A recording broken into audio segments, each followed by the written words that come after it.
Watch what happens when a man mistakes silence for weakness. Duke Cedric Ravenshade had built his entire empire on the belief that he could read people, their ambitions, their fears, their breaking points. 7 years. He had stood beside this woman for 7 years and never once looked closely enough to see what was standing right in front of him. Tonight, in front of every lord and lady who mattered in the known world, he would make the single most catastrophic miscalculation of his life. And he would do it with a smile on his face. Stay close, because the moment this story begins to feel familiar is exactly when it stops being what you think it is. The great hall of Ravenshade Castle had never been warmer. That was the first thing Evelyn noticed when the doors opened. The heat rolling out in a thick, almost aggressive wave, carrying with it the smell of candle wax and roasted venison and the particular kind of expensive perfume that noble women wore when they wanted other noble women to know exactly how much their husbands were spending on them. 200 candles burned in the iron chandeliers above. The stone floors had been covered with fresh rushes threaded with dried lavender, and at the high table, the wine was already flowing.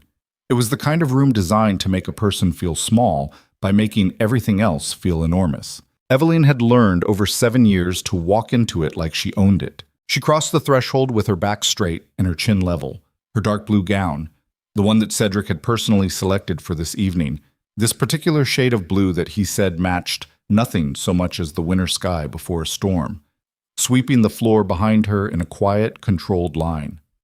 She wore no jewelry except the single sapphire pendant at her throat, the one she had been given on her wedding day by a woman she had believed was her aunt, and which she now understood was something else entirely.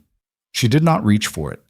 She had trained herself years ago to stop reaching for it in moments of uncertainty. The court was already assembled. She registered this without breaking stride. 200 people, roughly, organized in that particular arrangement that courts everywhere had always used, the most powerful nearest the high table, influence radiating outward like rings in still water, the lesser houses pressed against the walls, trying to look like they weren't trying to get closer to the center. She knew most of their names. She knew their marriages, their feuds, their debts. She had spent the better part of 7 years learning the architecture of this particular social world the same way a general learns terrain. Not because she found it interesting, but because she understood, even before she fully understood why she understood it, that knowing the land was the difference between surviving and not. Lord Vanthorne of the Eastern Reach was deep in conversation with 2 men she recognized as Cedric's financial advisors. That was unusual. Vanthorne had no financial interest that should have intersected with Cedric's at this particular moment in the season. She filed it away. Lady Corwin stood near the fireplace with 3 women whose expressions all shared the same quality. That particular kind of careful blankness that people wore when they had recently been told something they were not yet ready to openly react to. One of them glanced at Evelyn and then away with a speed that was just slightly too deliberate. She filed that away too. Cedric was at the high table.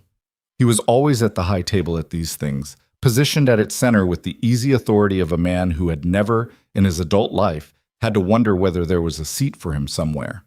He was broad-shouldered and sharp-jawed, and wore the dark gray of House Ravenshade with the kind of unconscious elegance that came from having been dressed by expert hands since childhood. At 34, he was still the kind of man that rooms turned to look at when he entered them. He knew this. It was possible, Evelyn had concluded long ago, that this knowledge was the most fundamental fact about him, the bedrock beneath everything else. He was laughing at something when she came in. She watched his face make the transition as he registered her presence, the laugh finishing itself out, then going neutral, then producing a smile that was perfectly calibrated and contained nothing in it she could actually reach. "Evelyn," he said, and gestured toward the seat beside him. "You're late." "The roads from the north wing are iced over," she said, settling into her chair with the smooth efficiency of someone who had done this 10,000 times. "I asked the steward to have them treated 2 weeks ago." And apparently that request didn't reach anyone with the authority to act on it. Cedric's mouth curved slightly. "You should have come to me." "I did," she said pleasantly, 3 weeks ago." The smile didn't change. That was the thing about Cedric. He had a remarkable ability to hold an expression in place, while every meaningful piece of what he was thinking moved completely out of reach behind it. She had spent years trying to track the gap between his face and his actual interior weather, and she had gotten good at it, but good at it was not the same as fluent. "Well," he said, turning back to his wine, "you're here now." The feast proceeded. It was a feast in honor of the winter solstice, technically, though everyone in the room understood that these events were never really about what they were officially about. They were about the movement of power. Who sat where? Who spoke to whom? Which alliances were being quietly cemented, and which were being quietly allowed to expire. Evelyn ate what was put in front of her and held conversations with Lords Ashton and Price on her left, both of whom were polite and slightly distant in the specific way that she was beginning to notice more and more these days. A kind of measured courtesy that stopped just short of warmth. She engaged with it professionally, saying the things that needed to be said, watching their eyes, tracking the slight adjustments in register that told her things their words were not telling her. Something was happening tonight. She had felt it since she walked in. The problem was she couldn't yet tell whether it was the kind of something that she had prepared for or the kind she hadn't. Midway through the third course, she became aware that Cedric was speaking less to her and more across her, addressing the men to her left, reaching past her physically and conversationally, creating a geometry that placed her outside rather than inside the exchange. This was not new behavior. It was, in fact, a pattern she had tracked for approximately 14 months. But there was something about the degree of it tonight, the openness of it, that registered as different. He wasn't being subtle about the exclusion. That was the change. Before, there had always been a thin performance of including her, a social maintenance that suggested he still cared, at some level, about appearances where she was concerned. Tonight he wasn't performing. She reached for her wine and took a slow sip and let her eyes move across the room. There. Third table from the left, positioned with the precision of someone who knew exactly what positioning meant. Mira Calloway, Countess of Dravain, in a gown the color of deep amber that Evelyn happened to know cost more than most families in this region earned in 3 years. Mira was 26 and extraordinarily beautiful, and had been managing an increasingly public proximity to Cedric for the past 8 months. She sat now with her back straight and her eyes moving between the high table and the door with the subtle restlessness of someone who is waiting for a cue. Evelyn looked at her for exactly 2 seconds, then looked away. She set her wine down. The thing about being humiliated in public, she had discovered over years of navigating this particular court, was that the damage was never really about the humiliation itself. It was about who witnessed it. A wound administered privately healed privately. A wound administered in front of 200 people became something else. It became a fact that existed in the world, something that other people now carried in their memories, a piece of the permanent record. This was why courts had always used public spectacle as a mechanism of power, not to punish, not even primarily to hurt, but to write something into the social record that could not be unwritten. She understood this. She had understood it for a long time. What she had not yet fully determined, sitting at the high table of Ravenshade Castle, with her wine glass half empty and the candles burning and the room full of people whose eyes kept moving toward her with that particular quality of careful anticipatory attention. What she had not fully determined was whether understanding the mechanism provided any protection against what it was about to do. Cedric stood. The room went quiet. It always went quiet when Cedric stood. Another one of those facts that said more about him than almost anything else. The room went quiet, not because it had been trained to, not because of protocol, but because Cedric had the particular quality of presence that made silence feel like the appropriate response. He was good at beginnings. He knew how to occupy a moment. "I want to thank all of you," he said, and his voice filled the hall with practiced ease, "for being here on this longest night. Winter solstice in the Ravenshade tradition is a time for honest reckoning." He paused. "Let that land." "Honest reckoning," he said again, quieter, "about what we have and what we don't, about what our houses need and what they've been denied, about the obligations we carry and the ones that have, regrettably, gone unfulfilled." Evelyn did not move. She heard the word regrettably settle into the room like a stone settling into deep water. She heard it, and she felt the shape of what was coming close around her like a temperature change, like the specific drop in air pressure that preceded serious weather. And she sat still, and she kept her face exactly where it needed to be, and she breathed in the slow, deliberate way she had taught herself, and she waited. 7 years ago, Cedric said, I made a choice in good faith. I believed, as any man in my position would believe, that marriage and time would produce what this house requires above all else: continuity, an heir, a future, the ability to look at what I've built and know that it will endure beyond me. The room was absolutely silent. 7 years is a long time to wait, he said, and I have waited, with patience and, I think anyone in this room will confirm, with considerable generosity. She heard generosity and felt something cold move through her chest. Not the cold of grief or shock. Something older and harder than that. But patience is not infinite. And a house? A great house. A house that has stood for 11 generations, that has held the northern borders against every pressure that history has found to throw against them. A house like that cannot be sacrificed on the altar of sentiment.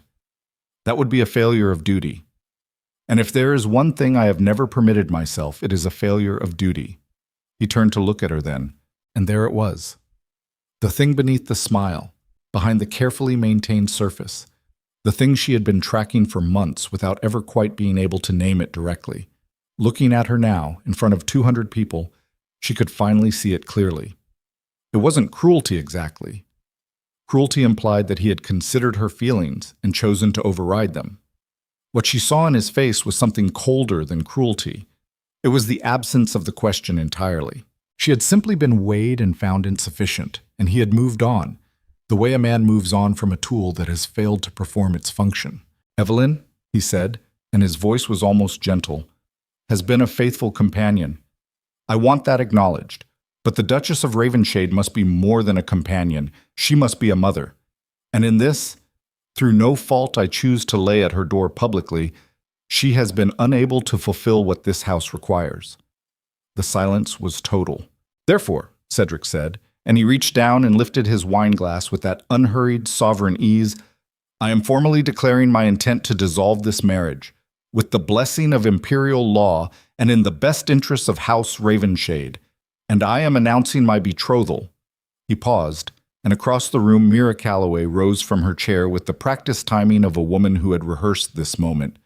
To the Countess of Dravain. He raised his glass. Around the room, like a wave that had been building without her seeing it, nobles raised theirs.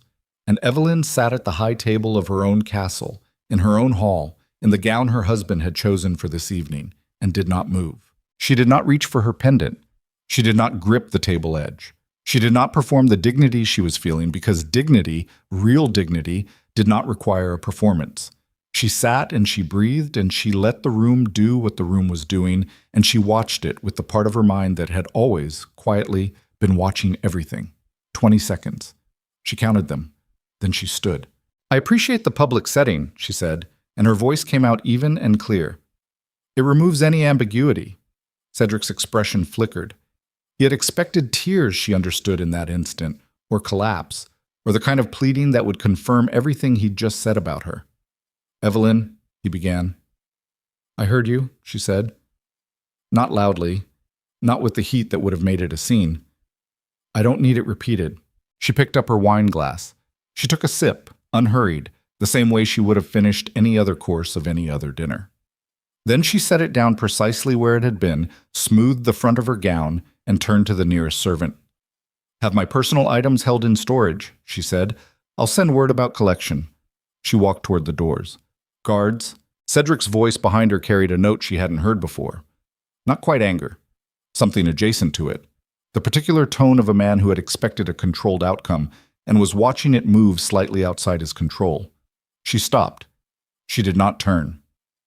You will leave with what you came with, he said. Nothing from this house goes with you. The gown you're wearing, the pendant at your throat, those belong to Ravenshade. She heard it, understood it for what it was, not necessity, since her personal items were hardly a threat to his estate, but a final demonstration. An insistence on defining the terms of her exit, on making sure that even in the act of leaving, she could not do it on her own terms. She reached up and unclasped the pendant, placed it on the nearest table. The pendant that was not what she had believed it was, that she had carried for 7 years with her false name and her borrowed life, The pendant that contained in its setting the smallest and most precise piece of evidence of who she actually was. She left it there. "The gown stays on until I'm outside," she said without turning. "After that, your property will be returned." She heard murmuring begin behind her as she walked, and the specific quality of the murmuring told her it was not the murmuring of a court watching a disgraced woman leave. It was something else. The sound people make when something goes slightly wrong with a plan, when the expected response fails to materialize and the absence of it creates a different kind of uncertainty. She walked out of the hall. Outside, the cold hit her like a physical thing, immediate and absolute, the kind of January cold that didn't build gradually but arrived all at once, finding every gap in cloth and pressing through. The courtyard was empty except for 2 guards at the outer gate, both of whom looked at her and then very deliberately looked elsewhere. The sky above was dense with cloud, a flat gray-black that promised snow. She stopped in the middle of the courtyard and took a long breath. The cold tasted like iron, like deep water, like something that had been waiting for a long time to be tasted. Inside the hall, through the stone and the thick wooden doors, she could hear the resumption of sound, voices, movement, the gathering momentum of a party that was being deliberately restarted. Cedric would be good at that. He would raise another toast. He would put his hand on Mira Calloway's back with just the right amount of visible ownership. And he would smile, and the room would smile with him, because rooms always smiled with Cedric, because the alternative was to acknowledge what they'd just watched, and none of them were willing to do that. She stood in the cold and she thought about choices.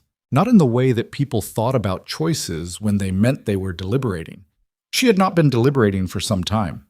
The shape of this night had been clear to her in rough outline for months, and in precise detail for approximately 3 weeks, when a message had arrived by courier with no identifying marks, written in a hand she had recognized after staring at it for 4 full minutes as belonging to someone who was supposed to be dead. What she was thinking about was not whether. What she was thinking about was how and in what order, and which of the things she had been holding in careful suspension for 7 years needed to be released first. The pendant. She had left the pendant. That had not been impulse. It had looked like impulse. The gesture of a woman stripping herself of everything she'd been given, performing the completeness of her departure. But she had left it deliberately, in a specific place, on a specific table, where a specific person would find it within the next 20 minutes. The person in question was not in the hall. He was in the servants' quarters, in the room near the east kitchen that she had quietly arranged for him 6 weeks ago, when he had arrived in the city under a name that was not his own. He was 71 years old and traveled with a slight stoop that was entirely theatrical, and he had been the master of correspondence for the Northern Kingdom before the kingdom officially ceased to exist, which was to say, before it went underground. She had 3 minutes, maybe 4, before the cold would begin to be medically relevant in the gown she was wearing. She pulled the gown off. Beneath it, she wore a simple linen underdress, practical and unremarkable, the kind of thing no one would look at twice on the streets of any northern city. She had put it on this evening with the gown over it, and Cedric's valet, who had come to confirm the dress was correct before the feast, had not looked beneath the outer layer because that was not what the inspection was for. She rolled the dark blue gown and left it on the ground. The cold was serious and immediate, and she had maybe 12 minutes before she needed to be through the eastern gate and into the narrow street where a horse would be waiting. Not her horse, not any horse that could be traced to her. Held by a boy who had been paid in coin and told nothing except an arrival window. She walked quickly. The eastern gate had 1 guard, Perrin, who she had watched for 2 months and knew took a long circuit of the outer wall at intervals of roughly 40 minutes, the last of which had started, by her timing, 11 minutes ago. The gate was not locked. It was a secondary gate used by tradespeople and had no bolt that could be applied from the outside, which she had also noted and which was relevant now. She went through it at a pace that was not running, but was as close to running as she could manage without announcing itself to anyone watching from the walls. The city beyond the gate was dark and cold and largely empty at this hour. The streets between the castle district and the merchant quarter, long frozen ruts of mud that were hard and uneven underfoot. She moved through them without hesitation, knowing the route, having walked it in her mind dozens of times in the weeks since the first message arrived. The horse was there. The boy holding it was maybe 15, thin-faced and serious, and he looked at her with the particular expression of someone who had been warned to expect something unusual and was in the process of discovering that the warning was accurate. "The lady said plain linen," he said. "Not unfriendly, just verifying." "The lady was right," Evelyn said, and swung up into the saddle. She left the city at a walk, heading north on the trade road, and did not push the horse to speed until she was past the last ring of houses and out into the open farmland beyond. The snow had started, lightly at first, fine and dry, the kind that whispered rather than fell. By the time she hit the first tree line, she was moving at a full canter, and the snow was thickening, and the castle lights behind her were going dim. She rode. The cold was a real problem. The linen dress was better than the silk gown, but not significantly better, and the wind had teeth. She focused on the physical mechanics of staying on the horse and staying warm enough to stay on the horse, which required a specific kind of dissociation, pushing everything that was not immediately functional into a holding space at the back of her mind, and letting the body do what bodies did when survival was the active agenda. She had ridden this road before, not this road specifically, but roads like this at times like this, and not in this life. In the fragments of memory that she had spent years trying to reconcile with the story she had been told about herself. Fragments that had the specific quality of real memory, as opposed to imagined memory, the physical texture and weight that invented scenes couldn't manufacture. She remembered cold like this. She remembered riding like this. She remembered the particular way that fear, when you had been afraid enough times and survived enough of those times, began to feel less like fear and more like information. The information right now was, keep moving north. After 3 hours of riding in increasingly heavy snow, the farmland had long since surrendered to forest, and the trade road had narrowed to a track, and the track was beginning to lose itself under the accumulation. She slowed the horse and navigated by the stars where she could see them through breaks in the cloud, and by the feel of the ground where she couldn't, following a northeastern line that she had marked in her memory from a map she had looked at once in a room she was not supposed to be in the archive beneath the castle, 3 months ago when she had begun to understand that this night was coming. The rendezvous point was a way station, technically, one of the old empire's infrastructure remnants, a stone shelter built 2 centuries ago for imperial messengers and maintained by no one in particular, which was to say maintained out of collective self-interest by the people who used the roads and needed shelter on them. She had been told it would have a fire. She had been told that with the specific confidence that told her whoever had told her had means of ensuring it. She found it by the light of the fire visible through the cracks in the shuttered window, a warm orange glow in the dark and snow that was almost shockingly welcome after 3 hours of cold. She tied the horse under the shelter of the building's extended eave and pushed open the door. Inside, 3 people looked up. She knew one of them. The man from the servants' quarters, older, stooped, a face like a cliff face, all vertical lines and sharp erosion. He had the pendant in his hand.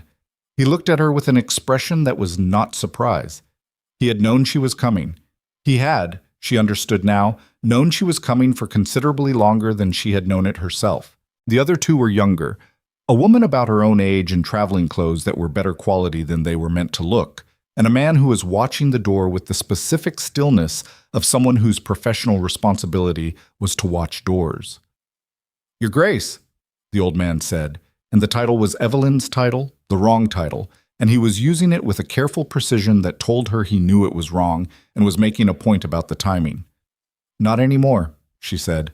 He nodded slowly.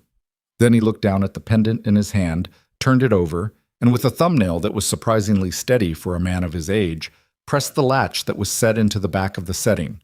The latch she had never opened because she had not known it was there until 6 weeks ago when a letter told her to look. The pendant opened.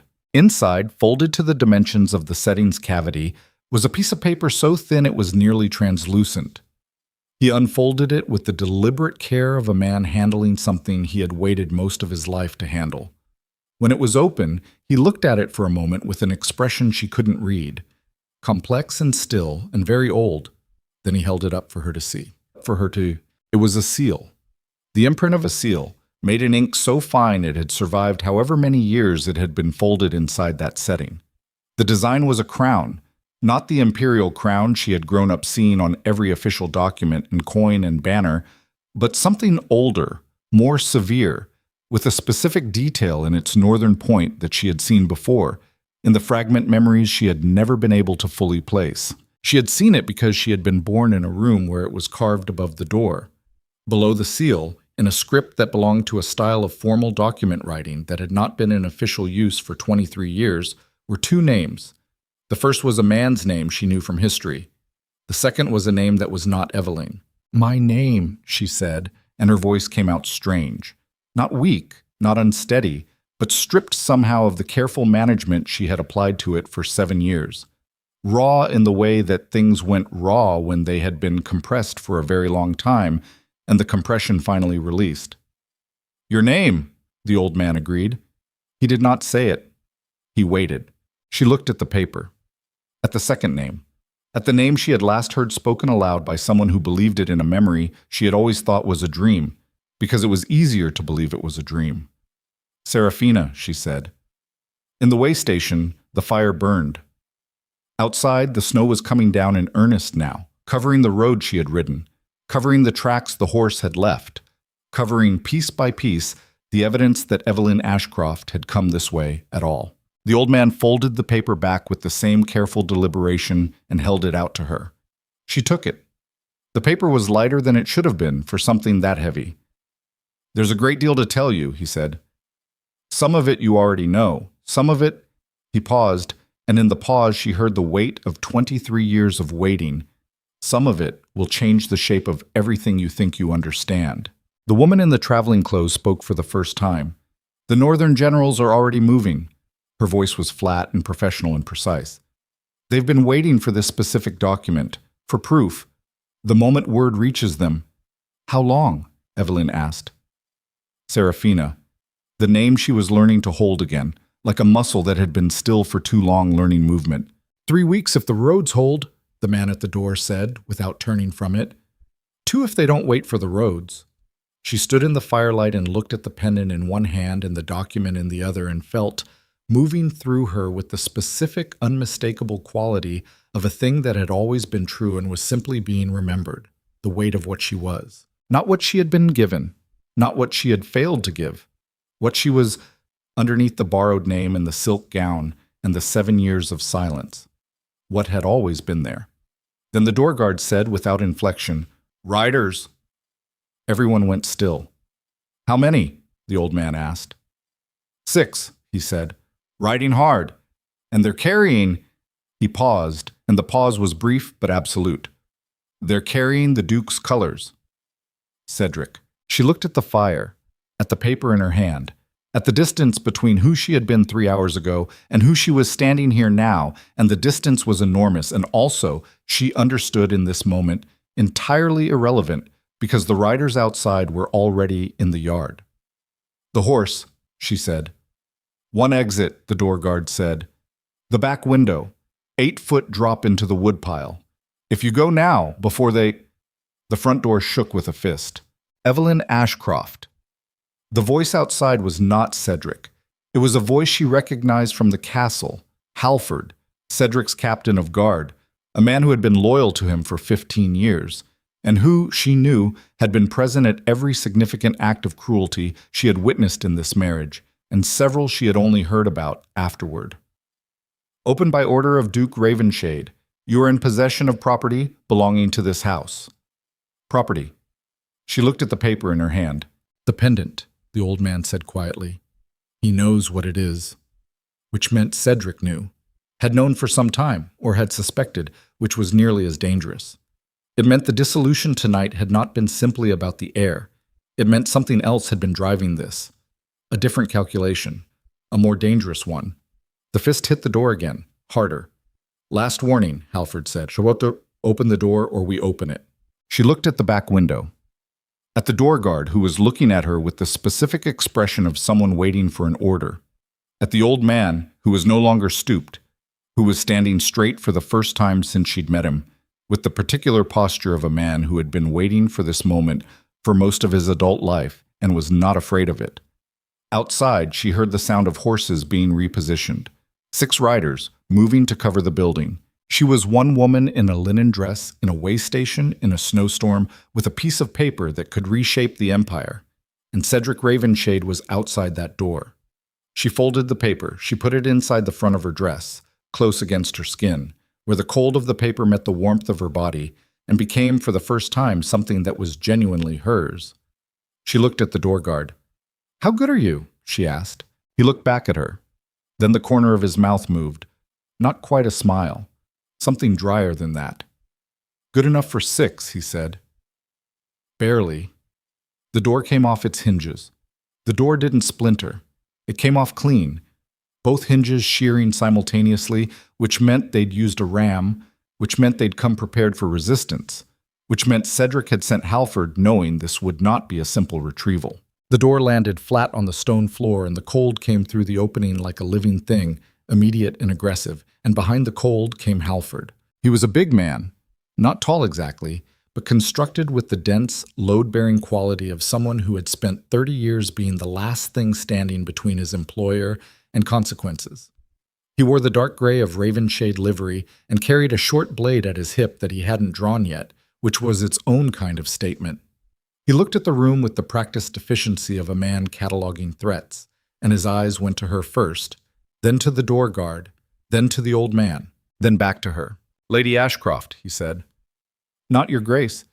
The title had already been stripped. "You need to come with me." The door guard had not moved from his position near the far wall. He was watching Halford with the specific quality of attention that contained no aggression and no fear, just measurement, the kind of watching that happened before things happened. "On whose authority?" she said. "The Duke's." "The Duke," she said, "dissolved our marriage approximately 4 hours ago in front of 200 witnesses, which means his authority over my person ended at approximately the same moment." She kept her voice flat, not cold, flat, the way a surface was flat, offering nothing to push against. "So I'll ask again, on whose authority?" Halford's jaw moved slightly. He had not expected the argument. She understood that. Cedric had sent him expecting to collect a grieving woman, underdressed and half-frozen, grateful for any hand extended in her direction. The version of her that Cedric had built in his mind over 7 years was a particular kind of woman, contained, capable, ultimately acquiescent. The kind of woman who would argue to maintain dignity, but would ultimately comply because she had no viable alternative, and they both knew it. "The pendant," Halford said, "that belongs to House Ravenshade. The Duke has documentation establishing its provenance. You took it when you left."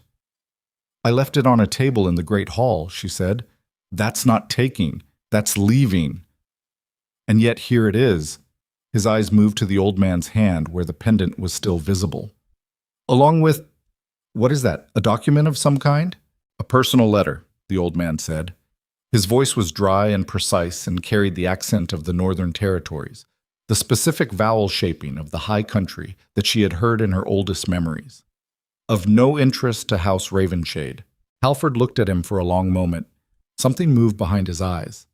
Not suspicion exactly, but a recalibration. He was good at his job. That was the problem with Halford. He had been doing this for 15 years, and he had a functioning instinct for when a situation was not what it appeared to be.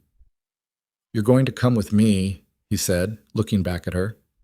"The easy version or the hard version? I don't have a preference." The door guard said nothing. He had shifted his weight in a way that was almost imperceptible. "How many outside?" she asked, not looking away from Halford. "Enough." "That's not a number." "It doesn't need to be." She looked at him for 3 full seconds. Then she looked at the fire. Then she looked at the back window, which was shuttered but not latched. She could see the absence of the latch pin from where she stood, the old man having attended to that detail at some point before she arrived. Halford took a step forward. What happened next happened in approximately 4 seconds, and she processed it in the specific, compressed way that the body processed fast violence, not slow motion, which was a myth, but hyper-sequential, each moment distinct and complete before the next one began. The door guard moved. Not toward Halford, sideways to the door frame, where the 2 guards who had been positioned behind Halford were already stepping through. He went low and fast, and the first guard went down with a sound that was less dramatic than expected, more mechanical. The specific thud of mass meeting floor without the ability to break the fall. The second guard caught him with an elbow, and he staggered but didn't go down, and they grappled in the doorway while the cold poured in around them. Halford drew his blade and looked at her, and she was already moving. not toward the window, toward the fire. She grabbed the iron poker from its hook on the wall beside the hearth, spun it once in her grip to find the balance, and held it in both hands. Halford stopped. He looked at her, at the poker, at the quality of the way she was holding it, not like someone improvising a weapon, but like someone who knew what a weapon felt like in their hands. "Lady Ashcroft," he said carefully. "I haven't been that for about 4 hours," she said. "Keep up." A beat. Then, "You've done this before." "Not this specifically," she said. From outside, she heard one of the other riders shout something. A warning, maybe, or a question. The sounds of the grappling in the doorway had resolved, and she registered, without looking, that the quality of silence behind her had changed in a way that suggested the doorguard had won his particular engagement, or at least not lost it yet. The old man moved to the back window and began working the shutter with the unhurried efficiency of a man who had decided the timeline. "There's a horse outside," Halford said, "for every direction you can ride." He thought of that. "He often thinks of the obvious," she said. "That's not the same as thinking of everything." What did he miss? She didn't answer. Not because she was being coy, she was genuinely calculating. Halford was smart and had been loyal to Cedric for 15 years, and that loyalty was a function of something real, not just employment. Understanding what that something was might matter later. But right now the window was open, and the old man was signaling, and she had perhaps 40 seconds before the riders outside reorganized around the sounds of the fight in the doorway. She looked at Halford one more time. "Tell him," she said, "that I left the pennant on the table in the hall deliberately. Tell him to think about why. If he's as smart as he believes he is, he won't need more than that." She went through the window. The drop was 8 feet and the woodpile was frozen solid, which was worse than she'd anticipated. No give in the wood, and the impact came up through her feet and knees, and she stumbled hard against the back wall of the way station and bit down on the sound it tried to produce. Cold air, real cold, the kind that lived in the negative numbers and had no patience for anything thin or damp. The linen dress was nothing against it. Her feet, which were in indoor shoes because she had crossed the courtyard and ridden 3 hours in them, found the frozen ground and understood immediately that this was a problem they would be dealing with for some time. The old man came through the window behind her. He moved with a speed and sureness that his earlier theatrically stooped posture had completely concealed, landing with a steadiness that people his age didn't generally land with and straightening without apparent difficulty. The woman in traveling clothes was already out, had come through first without fanfare, and was moving toward the corner of the building where a second horse was tied. Not visible from the front, obscured by a woodshed extension. "2 horses, Evelyn said. "Serafina." She was still recalibrating the name. "For 4 people." "3 horses, the old man said, already moving. "Brennan keeps his tied at the tree line. He'll make his own way." A pause. "He always does." From the front of the building she heard Halford's voice, controlled, directing, the voice of a man reorganizing a situation. She heard the riders beginning to move around the building's perimeter. They had maybe 60 seconds. She swung up onto the nearer horse, a dark roan that was cold and unhappy, and communicated both of these facts immediately through its entire body. And the old man took the second with the woman behind him, and they went north into the trees at a pace that was too fast for the dark and the snow and the ground conditions, and was therefore exactly the right pace. Behind her, through the trees, she heard shouting, then hoofbeats. Then the shouting changed quality, became uncertain, directional, the sound of people trying to track something they'd lost. She rode. The forest at night in deep winter had a specific quality of darkness that was different from other darknesses. It was not uniform but layered, the black of the canopy above and the white-gray of the snow-covered ground below, and between them a middle zone of tree trunks and shadows that suggested shapes without confirming them. She navigated by ground color and memory and the sound of the old man's horse to her left, slightly ahead, moving with confidence that told her he knew this forest or something very much like it. They rode for an hour without speaking. The sounds of pursuit faded within 15 minutes and were gone entirely by 30, absorbed by the snow and the distance and whatever decision Halford had made about the cost-benefit of continuing. She registered the silence but didn't let it relax her. Halford was smart, and he had 6 riders and Cedric's resources behind him. The absence of immediate pursuit was not the same as safety. At some point in the second hour, the trees thinned and they came out onto an elevated ridge, where the snow had been driven horizontal by wind and visibility, dropped to almost nothing, and she put her head down and rode by feel and trust, which were the only instruments available. When they finally stopped, it was in a narrow valley between two rock formations, sheltered enough that the wind was reduced to something tolerable. There was a structure here, not a building exactly, more the memory of one, stone walls on three sides with what remained of a roof on half the space. Enough. Someone had been here recently. The remnants of a fire, still faintly warm, and a cache near the back wall containing blankets and a bag that appeared to have food in it. She got off the horse, and her feet hit the ground, and she understood, immediately and without ambiguity, that they had reached the absolute edge of what she could ask of thin shoes and exposed skin in this temperature. "Sit," the old man said. "I'm fine." "You're not." He said it without argument, just fact, and she sat on a flat stone near the fire remnants because he was right, and there was no useful purpose served by pretending otherwise. The woman in traveling clothes had the cache open and was producing a blanket, and what turned out to be dried meat and hard bread, and a flask that contained something that burned going down and then produced a heat that spread outward from the chest in a way that was worth every bit of the burn. She ate. She hadn't eaten since early afternoon. The feast had been theater, not sustenance, and she'd had no appetite for it even before it became a public execution. The food was plain and cold, and she ate it with focused efficiency, the way she had learned to eat when eating was functional rather than social. The old man sat across from her and watched her with those vertical line eyes that saw more than they disclosed. "You need to know the full account," he said, when she'd been eating for a few minutes. "Yes. Some of it is going to be hard to hear. I've been having a hard night," she said. "Continue." His name, he told her, was Elvin. He had served the Northern Crown as Master of Correspondence for 11 years before the kingdom's official dissolution, which was not, he was careful to clarify, what it had appeared to be.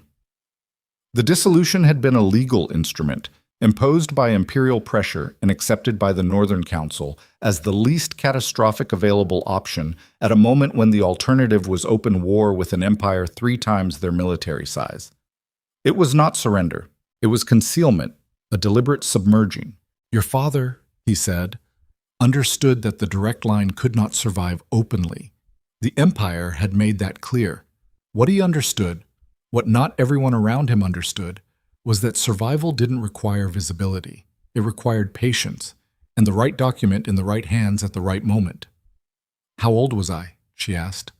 4, nearly 5. She sat with that for a moment. 4. The memory she had that felt oldest and most physical. The smell of stone and cold air and a specific quality of fire. A woman's voice saying a name she had thought was a dream. She had been 4 years old. "The woman who raised me," she said, "your father's most trusted advisor, not family by blood, by choice, which he believed was the stronger bond." A pause. "She died 11 years ago. She wrote to me before she died. She told me where you were and what name you were using and that she believed you were safe, but that she had not told you the truth because she was afraid that knowing would put you in more danger."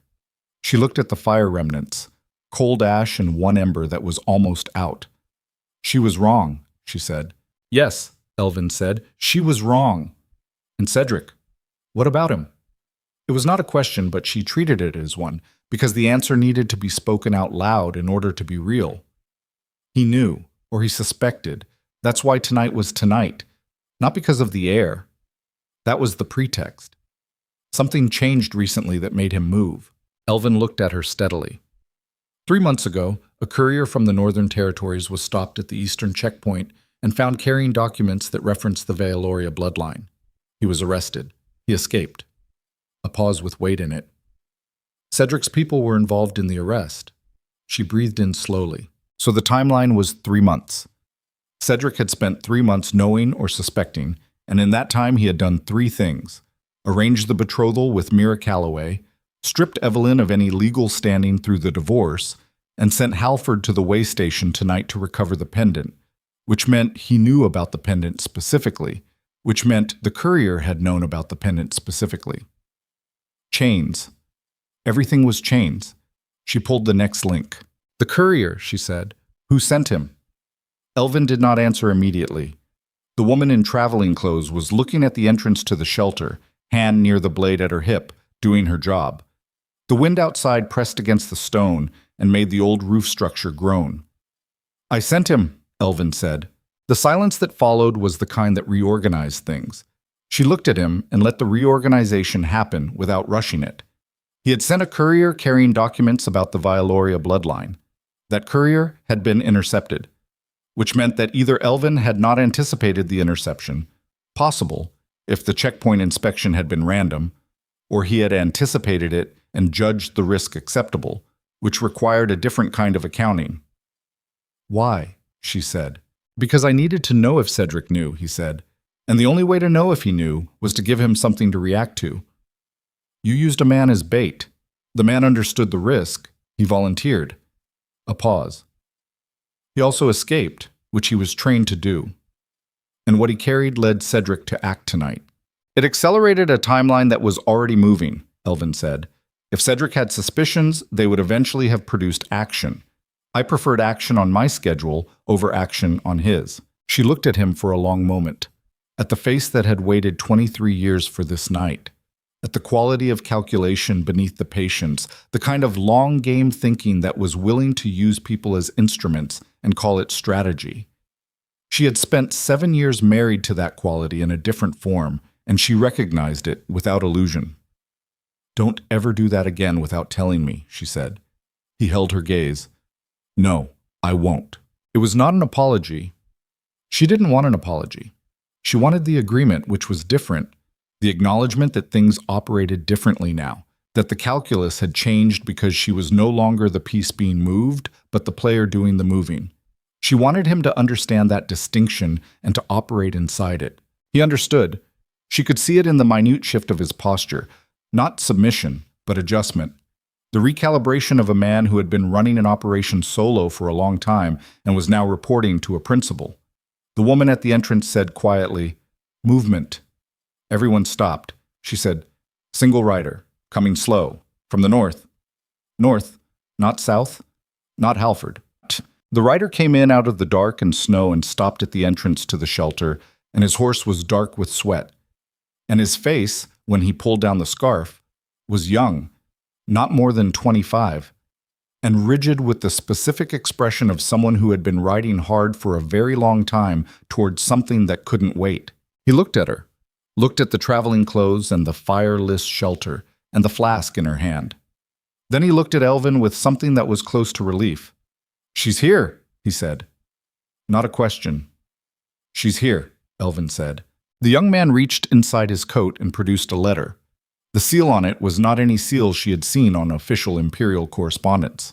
It was a military seal, northern, specific, belonging to a command she recognized from history as the Northern Reach Garrison, which had been technically disbanded 20 years ago and which was, apparently, not as disbanded as advertised. "General Torvin's compliments," the young man said. He was looking at her again with a directness that was almost startling. Not rude, the opposite, she realized. He was looking at her the way people looked at someone they had been trained to look at with complete attention. "He asks that you read it tonight, and that your response reach him within 3 days. He says," he paused, the way people paused when they were reporting words that were not comfortable to report. "He says the window is no longer months, it's weeks. Something has changed." She took the letter, broke the seal. The woman at the entrance had moved slightly, adjusting her angle, watching both the interior and the approach simultaneously. The letter was short. Generals who had been living in operational silence for 2 decades wrote short letters.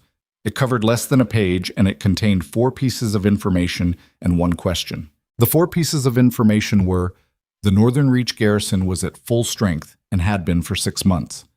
2 additional northern houses had, in the past 4 weeks, quietly withdrawn their financial agreements with Cedric.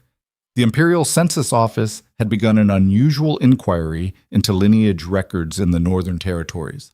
Unusual because it was being conducted not by the Census Office's regular staff, but by agents whose organizational affiliation was unclear. The 4th piece of information was that a man named Van Thorn, Lord Van Thorn, whom she had seen at the feast, deep in conversation with Cedric's financial advisors, had within the past 2 weeks transferred a significant portion of his house's liquid assets to a holding account whose beneficial owner was obscured by several layers of legal instruments. Vanthorne moving money, Cedric moving against her timeline, the Imperial Census Office looking at lineage records, all in the same 4-week window. She looked up from the letter. "What changed?" she asked the young man directly. He met her eyes. "The Emperor's health." The shelter was quiet. Outside, the wind pressed and the snow fell, and somewhere in the distance, an animal moved through the forest without sound. The Emperor's health. She ran the implications the way she had learned to run implications, not panicking forward through them, but tracing each one carefully, following its thread to see where it led. An emperor in declining health meant succession. Succession meant every house with a viable claim or a powerful patron was moving. Cedric had a patron, or had been building toward one. The connections with Vanthorne, the money moving, the betrothal to Mira Calloway, whose family had specific imperial connections. He was positioning himself not just as a duke, but as a power broker in a succession event. And she, Serafina Veloria, had a claim that preceded the current imperial line, not a claim to succession, something older and more complicated and, in some ways, more dangerous. The Northern Crown had been absorbed, not conquered. Technically, in the legal instruments that governed the original unification, the Northern Kingdom had retained certain sovereign rights that had been indefinitely suspended rather than permanently dissolved. Rights that, in a succession crisis, with the right documentation and the right military backing, could be reactivated. 3 weeks, the general had said. Not months. She looked at the question at the bottom of the letter, handwritten in a script that was deliberate and slightly old-fashioned. "Are you ready?" She folded the letter. She thought about this great hall 4 hours ago. The heat of 200 candles and the cold of Cedric's voice and the pendant she had placed on the table. Not in anger, not in grief, but as a signal to the one person in that room who was waiting for exactly that signal.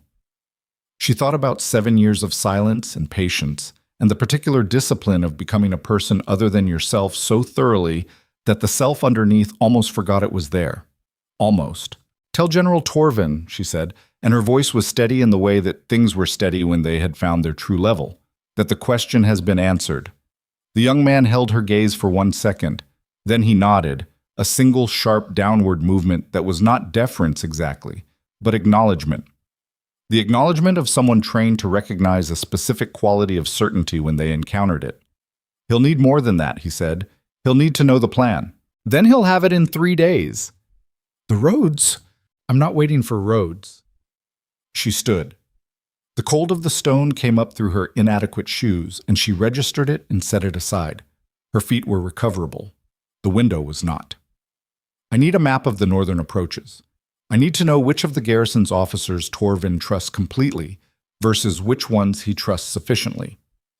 I need to know what Vanthorne's relationship is with the Imperial Succession Council specifically, not his general political alignment, his specific relationship with that council in the past 18 months. And I need to know—" She paused, finding the right weight for the next question. "How many people in this room right now know who I actually am?" Silence. Then Elvin said, "The 3 of us. Brennan, who is somewhere in the forest behind us and will arrive in his own time. General Torvin, his 2 most senior officers, 6 members of the northern houses." 11 people, she said. 12, he said, including you. She looked at him. "That's not enough, and too many simultaneously." "No," he agreed. "It isn't." She walked to the shelter entrance and looked out into the dark and snow. The northern ridge was invisible, but she knew it was there. The bulk of it, the specific shape that matched the fragment memories, the geography of a country she had grown up in for 4 years before being removed from it, and had spent 23 years quietly, secretly, without fully acknowledging it to herself, missing. She heard hoofbeats, not from the south. From the east, a different direction than she'd anticipated, which meant a different approach route, which meant whoever was coming had not come from the castle and had not come from General Torven's position. The woman at the entrance had her blade out.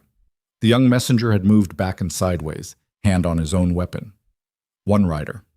moving fast enough that the pace said urgency, but not so fast that it said panic. Someone who knew exactly where they were going. The rider came through the tree line and into the shelter entrance and pulled up hard and shoved back a hood that was covered in snow. She knew the face.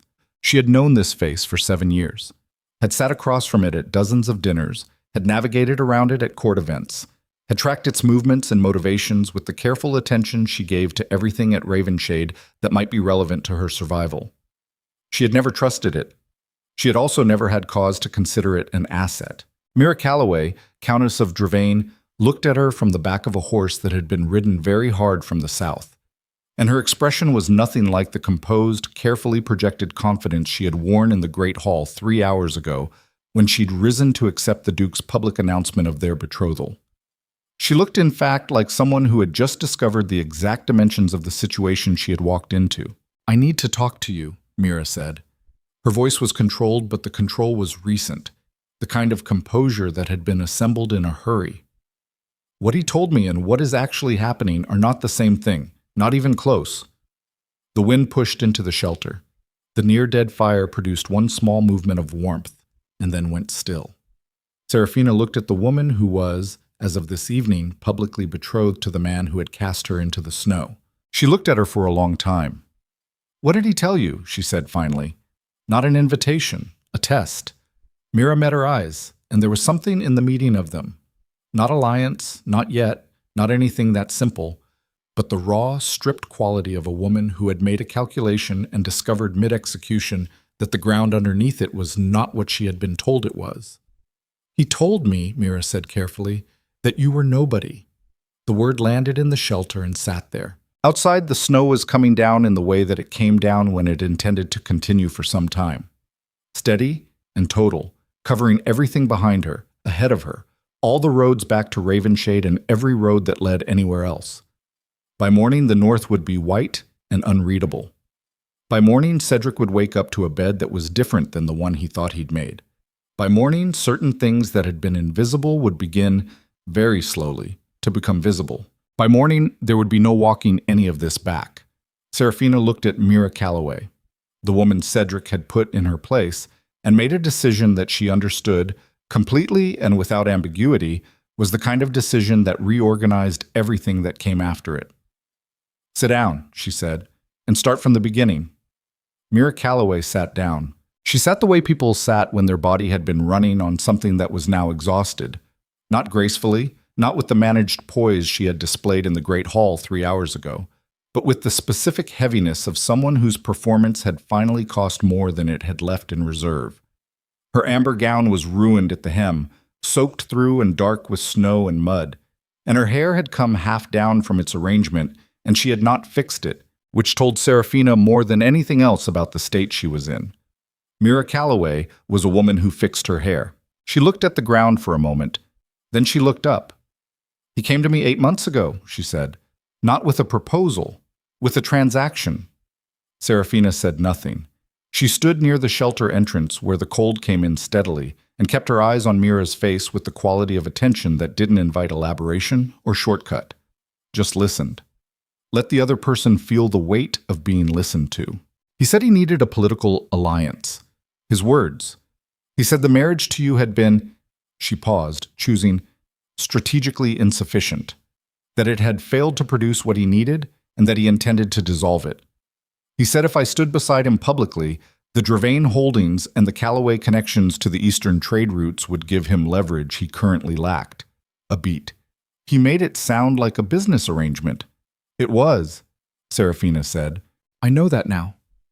Mira's voice had an edge in it, not directed at Serafina, or not only. What I didn't know was what he wasn't telling me, which was, Mira looked at her steadily. He didn't tell me about you, not who you are, not what you might be.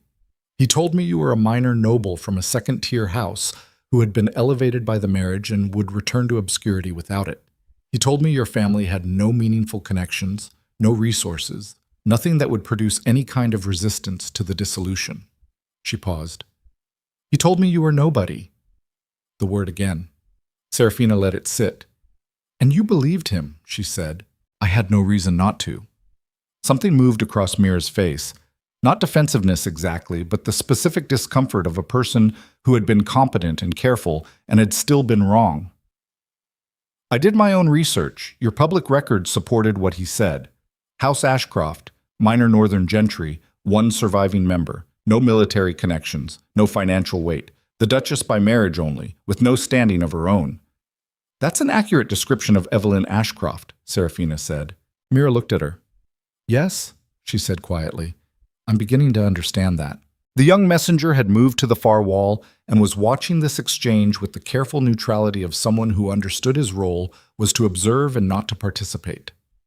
Elvin sat near the cold hearth with his hands folded and his vertical-lined face giving nothing away, though she could feel his attention on the conversation with a specific quality, the attention of a man who had been waiting a long time to see how various people responded to certain information and was now collecting data.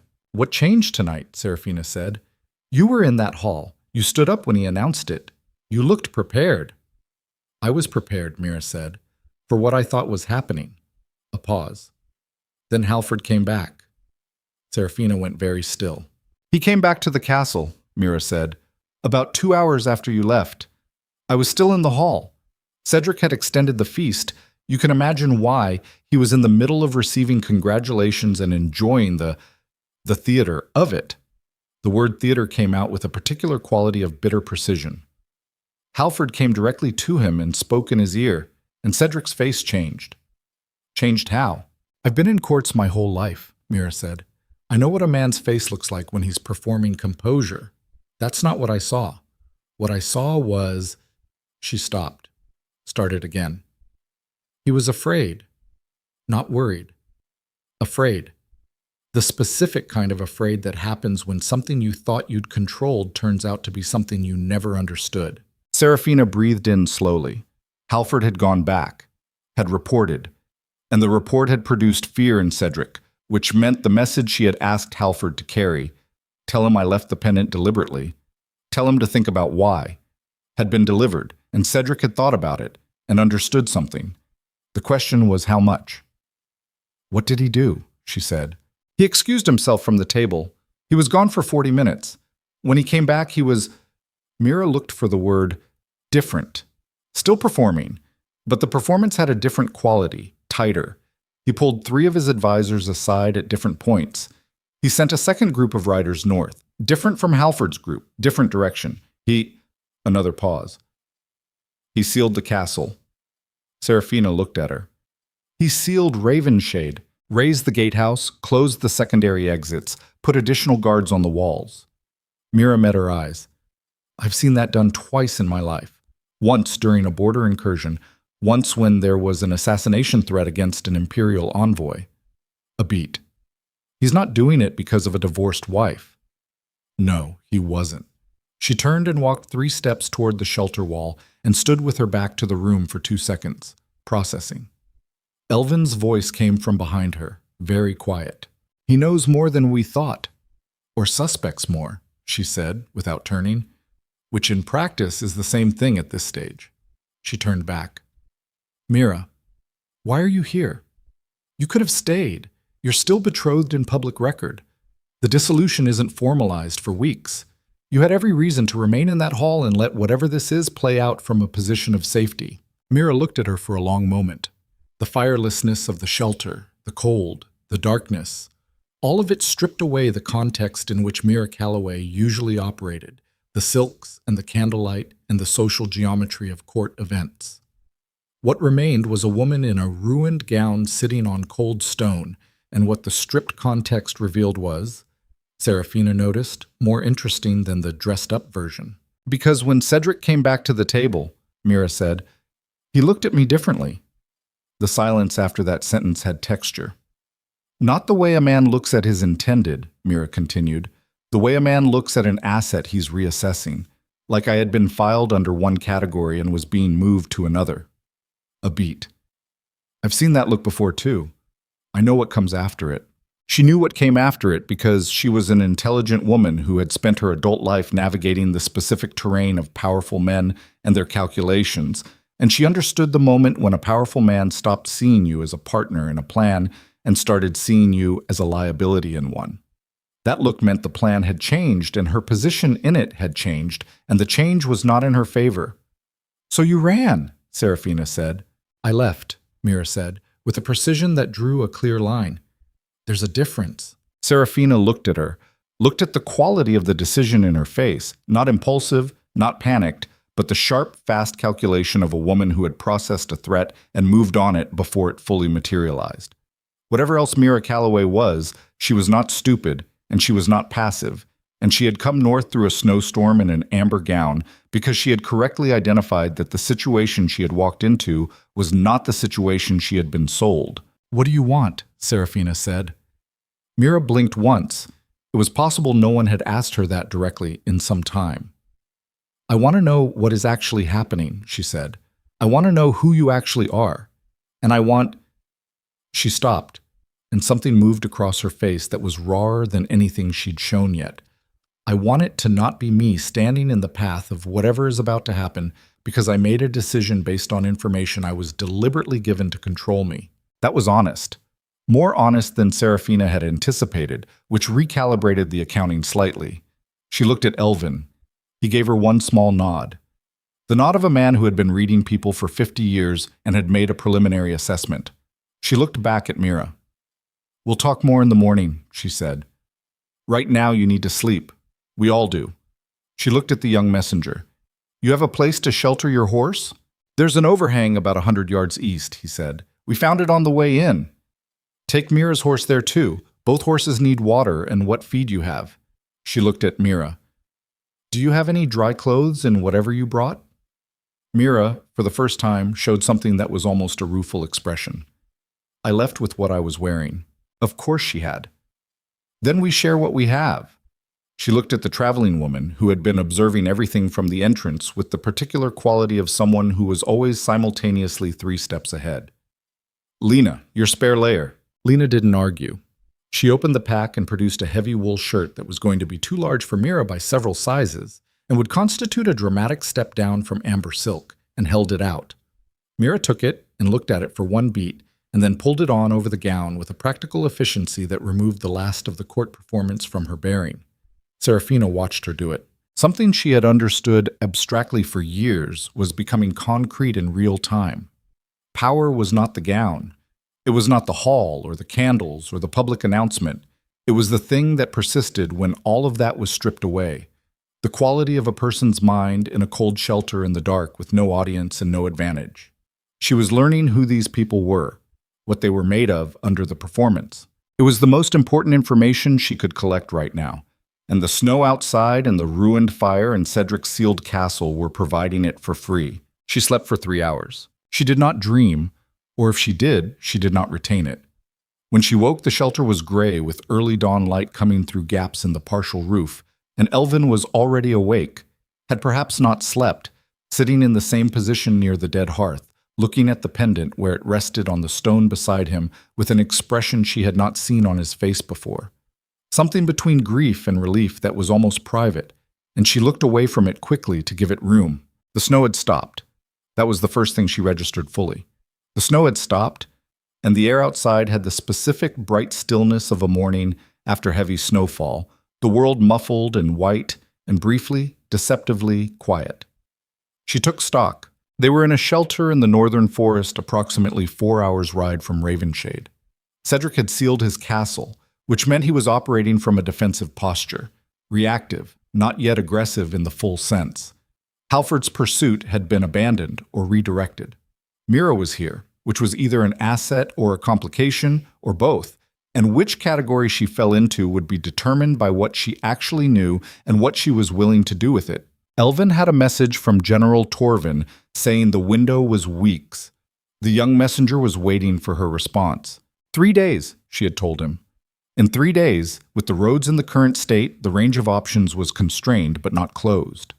The northern approach to the garrison was passable in these conditions if you knew which routes the snow cleared first. The ridge roads rather than the valley roads, counterintuitively, because the wind swept them. She knew which roads.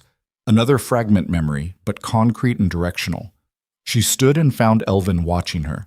"Mira," she said quietly, so as not to wake the others. What's her real position with the Eastern trade houses?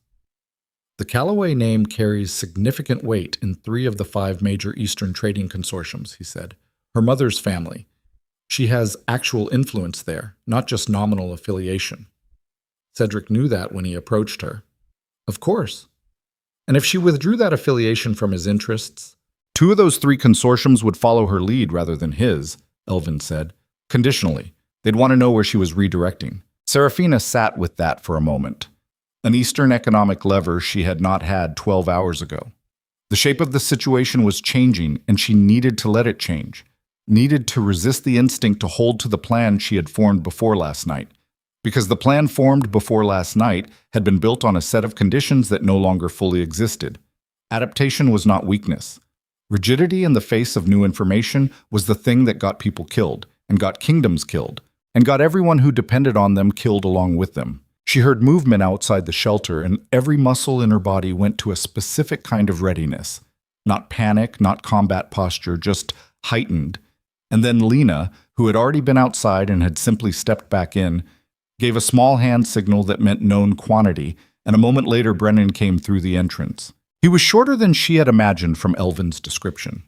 Compact, with a stillness that was not the stillness of someone who was calm, but the stillness of someone who had disciplined an enormous amount of energy into a very controlled space. His face had the quality of a terrain map, all information, no decoration. He was snow-covered and showed no particular interest in this fact. He looked at her, a long look, the kind that went all the way through rather than stopping at the surface. "You're her," he said. "Yes," she said. He nodded once. Then he reached inside his coat and produced a second sealed document. Different seal from Torvin's. This one she recognized from the fragment memories without being able to immediately place it, which meant it was old. Older than her life as Evelyn, reaching back to the childhood she had been taken from. "Intercepted this morning," Brennan said, "between a courier from the Imperial Census Office and a contact in the city." He held it out. "Read it before you decide anything today." She took it and broke the seal and read it. She read it twice. The second time she read it, she was looking for the thing she had hoped was not there. The way you reread bad news, hoping the words will rearrange themselves into something else. They did not rearrange. She folded the letter. The sound she made was not anything she was aware of making, just a small exhalation, controlled, the kind of sound a person made when they were keeping something much larger very still inside their chest. "What is it?" Elvin said. She looked at him. And then she did something she had not done at the feast, had not done in the courtyard, had not done on the horse or in the way station when Halford's men came through the door. She felt the ground move under a plan she had been building for months, felt it shift and crack in ways that were going to require a complete structural reassessment. "The Northern Generals," she said. "How many of them does Torvin trust completely?" Elvin heard the quality in her voice and answered without asking why. 3, possibly 4. 3. She breathed in. "Not 6. A pause. "No, 6 is the number he trusts sufficiently. There's a range." "The Census Office inquiry into the Northern lineage records," she said. "The one we knew about 3 weeks ago. Who provided that intelligence?" Elvin's expression shifted, just slightly. "One of Torvin's officers." "Which one?" A longer pause. "Marsh," he said. She held the letter out to him. He took it and read it, and she watched his face go through something that took longer than she would have expected, not because he was slow, but because what he was reading was something he had specifically believed to not be true. And the process of dismantling a belief that had been load-bearing for a long time was not fast. He set the letter down. "Marsh has been feeding them," he said. The words came out flat, with the specific quality of a person who was not yet fully in contact with what they were saying. "Since at least 4 months ago," she said. "The census inquiry wasn't incidental. Someone directed it specifically toward the lineage records, toward the right time frame, toward the documents that could establish the Northern Crown's continuity. That direction came from inside Torvin's command." Elvin said nothing. She understood what that silence contained. Marsh was not just an officer. She did not yet know all the specifics, but she could read the weight of what Elvin wasn't saying. Marsh was someone he had trusted at a level that made this particular betrayal more costly than a strategic setback. It was the kind of thing that hollowed out a certainty you had been using as scaffolding, and when the scaffolding went, the entire structure it had been supporting had to be re-examined. 23 years of planning. Reconstructing a network piece by piece, finding the people who remembered the Northern Crown and still believed in it, building the architecture of a comeback that was supposed to happen on their terms, at their moment, with their document in the right hands. And somewhere in the last 4 months, someone inside that architecture had started telling another story. Mira was awake. She had come awake quietly, in the way that people who were trained to operate in uncertain environments came awake. No transition period, just present, taking in the room, reading the air. Something happened, she said. It was not a question. Yes, Serafina said. Cedric. Not a question either. Not directly. She looked at Mira and made a decision that was faster than it should have been, and which she made anyway because fast decisions made from clear assessment were sometimes better than slow ones made from complete information. How much did Cedric tell you about his imperial connections, specifically? Mira looked at her for a beat. Then, he told me he had the support of 2 succession council members. He mentioned Van Thorn. He mentioned someone in the census office without giving a name. She paused. He said by the time the Emperor's health became public, he would have positioned himself as the only Northern power broker with both military and economic credibility. There it was. Not just Marsh, not just a spy inside Torvin's command. Something larger, connected. Cedric building upward toward the Imperial succession and inward toward the Northern command simultaneously. Using the census inquiry to locate and neutralize the Vialoria bloodline before the succession crisis made that bloodline relevant. Using Marsh to keep him informed of exactly how close Elvin's network had gotten to producing Serafina as a real political force. The feast. The timing of the feast. The dissolution of the marriage had not been triggered by the courier Elvin had sent 3 months ago. That had accelerated it. But the real trigger, she understood it now, running the chain backward, the real trigger had been Marsh reporting that Elvin's network had the pendant, had located her, had the document, was moving toward a timeline. Cedric had dissolved the marriage and sent Halford to the way station, not to recover property, but to recover the pendant and the document before they could be activated. To cut the head off the operation before it became irreversible. He had almost succeeded. She had been 2 steps ahead of him by accident, by the specific accident of having left the pendant as a signal rather than keeping it on her person, which had put it in Elvin's hands in the hall and not her own hands when Halford reached the way station. 2 steps. By coincidence, that was not quite coincidence, because she had spent 7 years making the kinds of preparations that looked like coincidence from the outside. But Marsh was still out there. Marsh still had access to Torvin's command, and Cedric, sitting in his sealed castle, now had a general picture of what he was facing and the beginnings of a strategy for dismantling it. We can't go to Torvin directly, she said. Elvin looked up. No. If Marsh reports that I've made contact, Cedric's people will move on the garrison before we can stabilize it. We'd be walking into the middle of a command structure that has a fracture in it and providing Cedric with the exact intelligence he needs to time his countermove. Also correct, Elvin said. He was very still. The stillness of a man who was letting someone else lead and finding it more difficult than he had expected because he had been leading alone for so long. So the garrison is not available to us on the timeline we had, she said. Not directly. Not at all until we can identify exactly who Marsh has spoken to and contain it. She paced 2 steps and back, the shelter being too small for more than that, which means the military option is off the table for now, which means the only leverage we have in the next 2 weeks is... She stopped, looked at Mira. Mira looked back at her. Something moved across her face, the moment of understanding clicking into place. The Eastern trade houses, Mira said.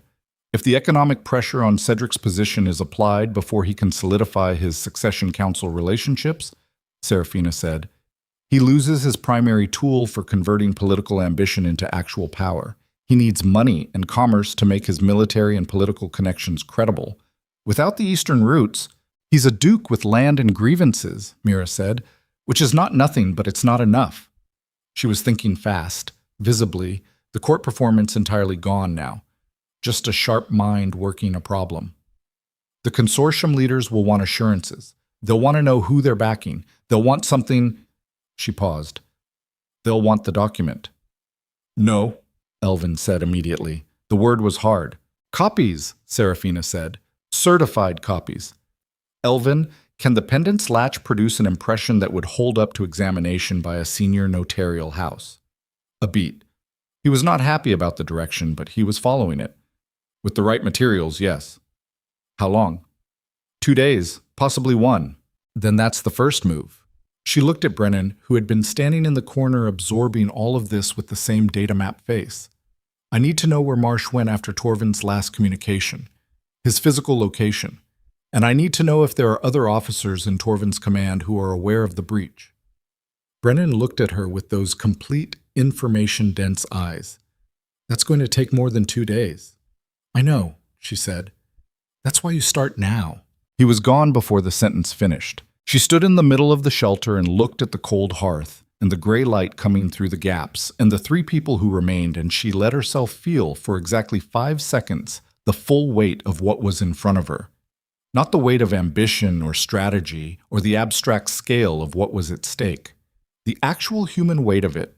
The exhaustion in her legs from the cold and the riding, the specific ache in her feet that was going to be a problem if she didn't address it soon, the knowledge that someone she had not yet met but whose work she had been depending on for months had spent those months giving pieces of that plan to her enemy. The knowledge that she could not know, yet whether the breach stopped at Marsh. 5 seconds. Then she set it down.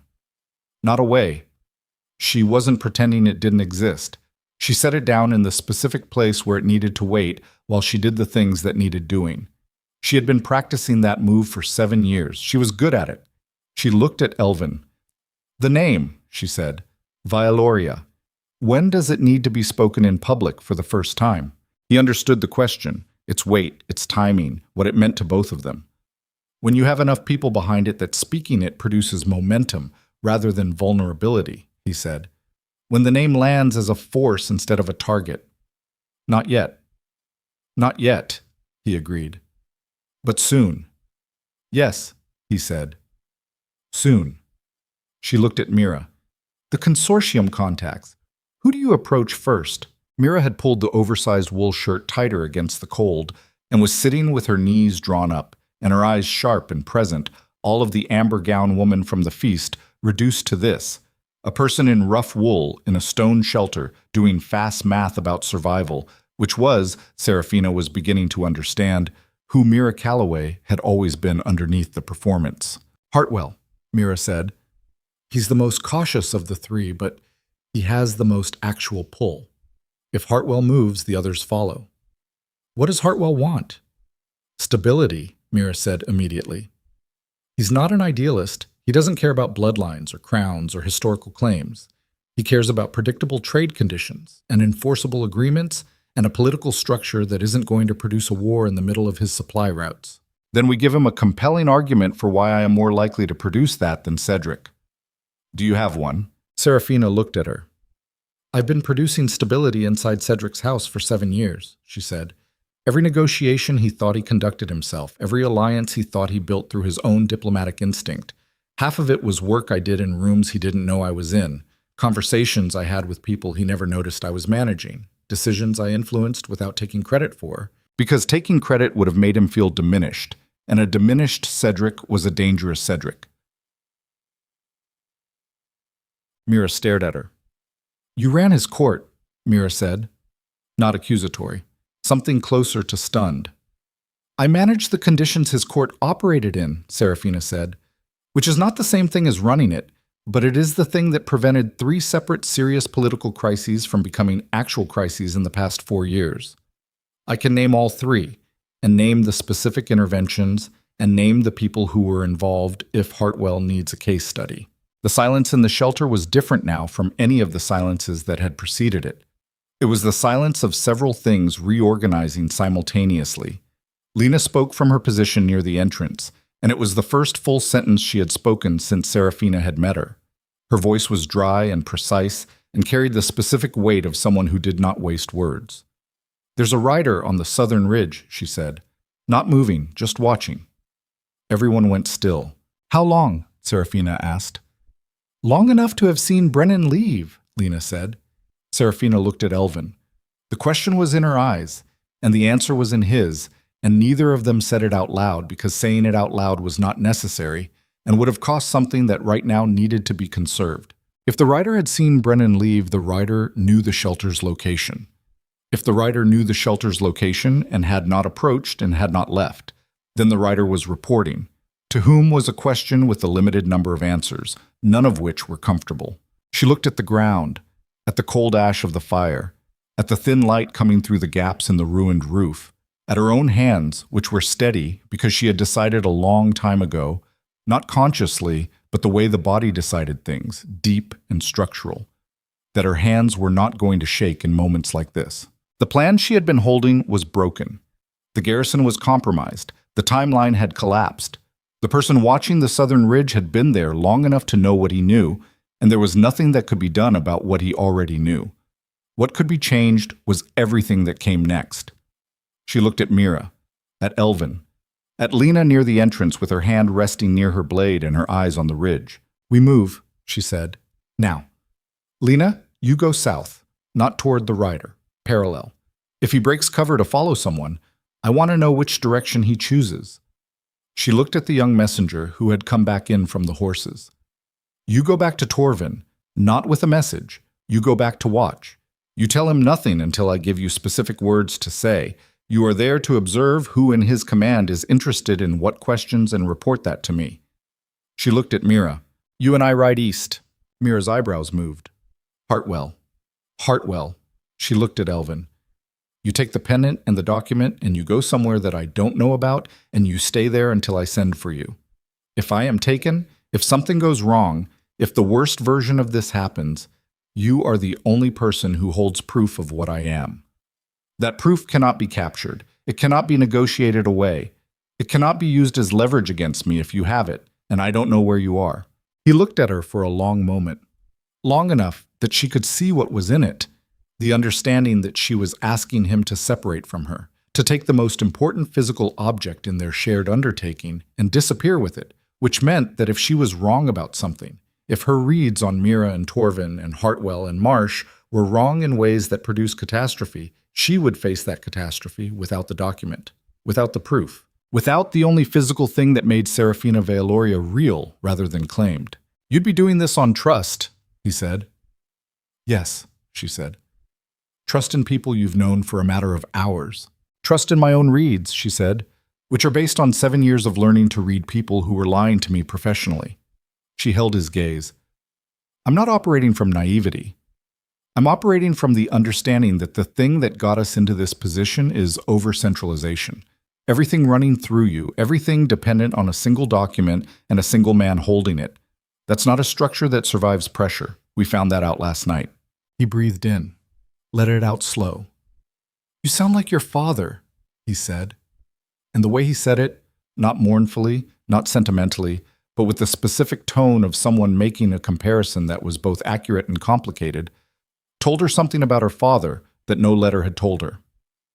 Is that a problem? She said. No, he said. It isn't. He stood. He took the pendant and the document and put them inside his coat against his chest, the way she had worn the paper through the cold the night before. He looked at her with those old vertical line eyes that had been watching for 23 years for this person to become this person.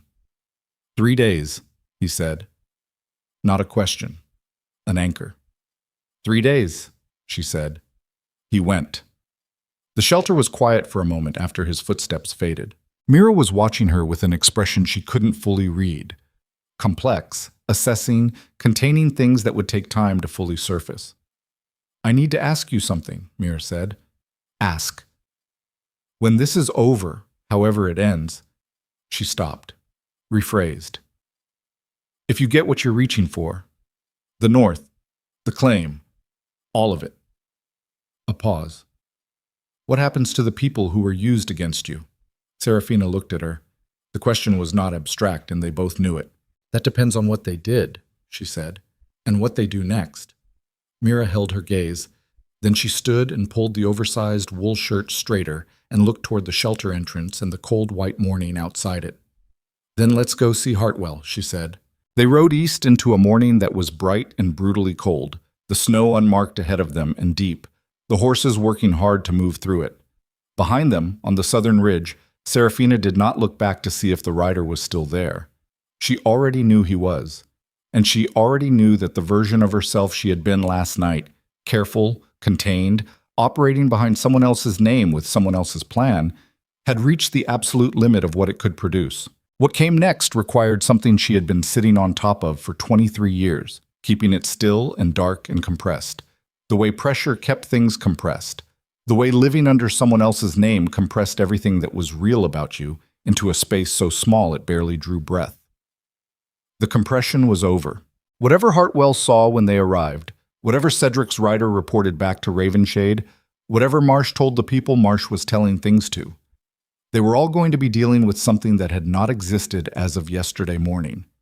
She rode, and the cold hit her face, and she breathed it in, and it tasted like the memory that was not a dream, like iron, like deep water, like home. Hartwell's estate sat at the edge of the eastern valley, like a man who had decided once exactly how much territory he needed and had never wanted more. Solid, functional, built from the gray stone of the region in a style that said nothing about beauty and everything about permanence. The main house was 3 stories of thick walls and small windows, the kind of architecture that had been designed not to impress visitors, but to outlast them. Around it, the trade infrastructure sprawled in every practical direction. Warehouses, stables, a weighing hall, the particular organized complexity of a man whose wealth came from moving things rather than owning them. The gates were open when they arrived. That was the first thing she noticed. Open gates in the current political weather meant either supreme confidence or a prepared welcome, and the specific quality of the 2 guards positioned at the entrance, alert, armed, watching her approach with focused attention rather than routine procedure, suggested the latter. Someone had sent word ahead. She rode through the gates without slowing and felt the adjustment this required in her body. The decision to project certainty rather than caution, to read the open gates as invitation rather than trap, to commit to the posture of someone who arrived at places because she had determined they were worth arriving at, not because she was grateful to be let in. 7 years of living as someone else's dependent had trained a set of reflexes she was in the process of systematically dismantling. It took effort. The effort was invisible. That was the point. Mira rode beside her and said nothing. She had said very little during the 2-hour ride, which Serafina had read correctly as thinking rather than reluctance. The specific silence of a person who was restructuring their understanding of a situation in real time and needed the space to do it thoroughly. A man came out of the main house as they dismounted.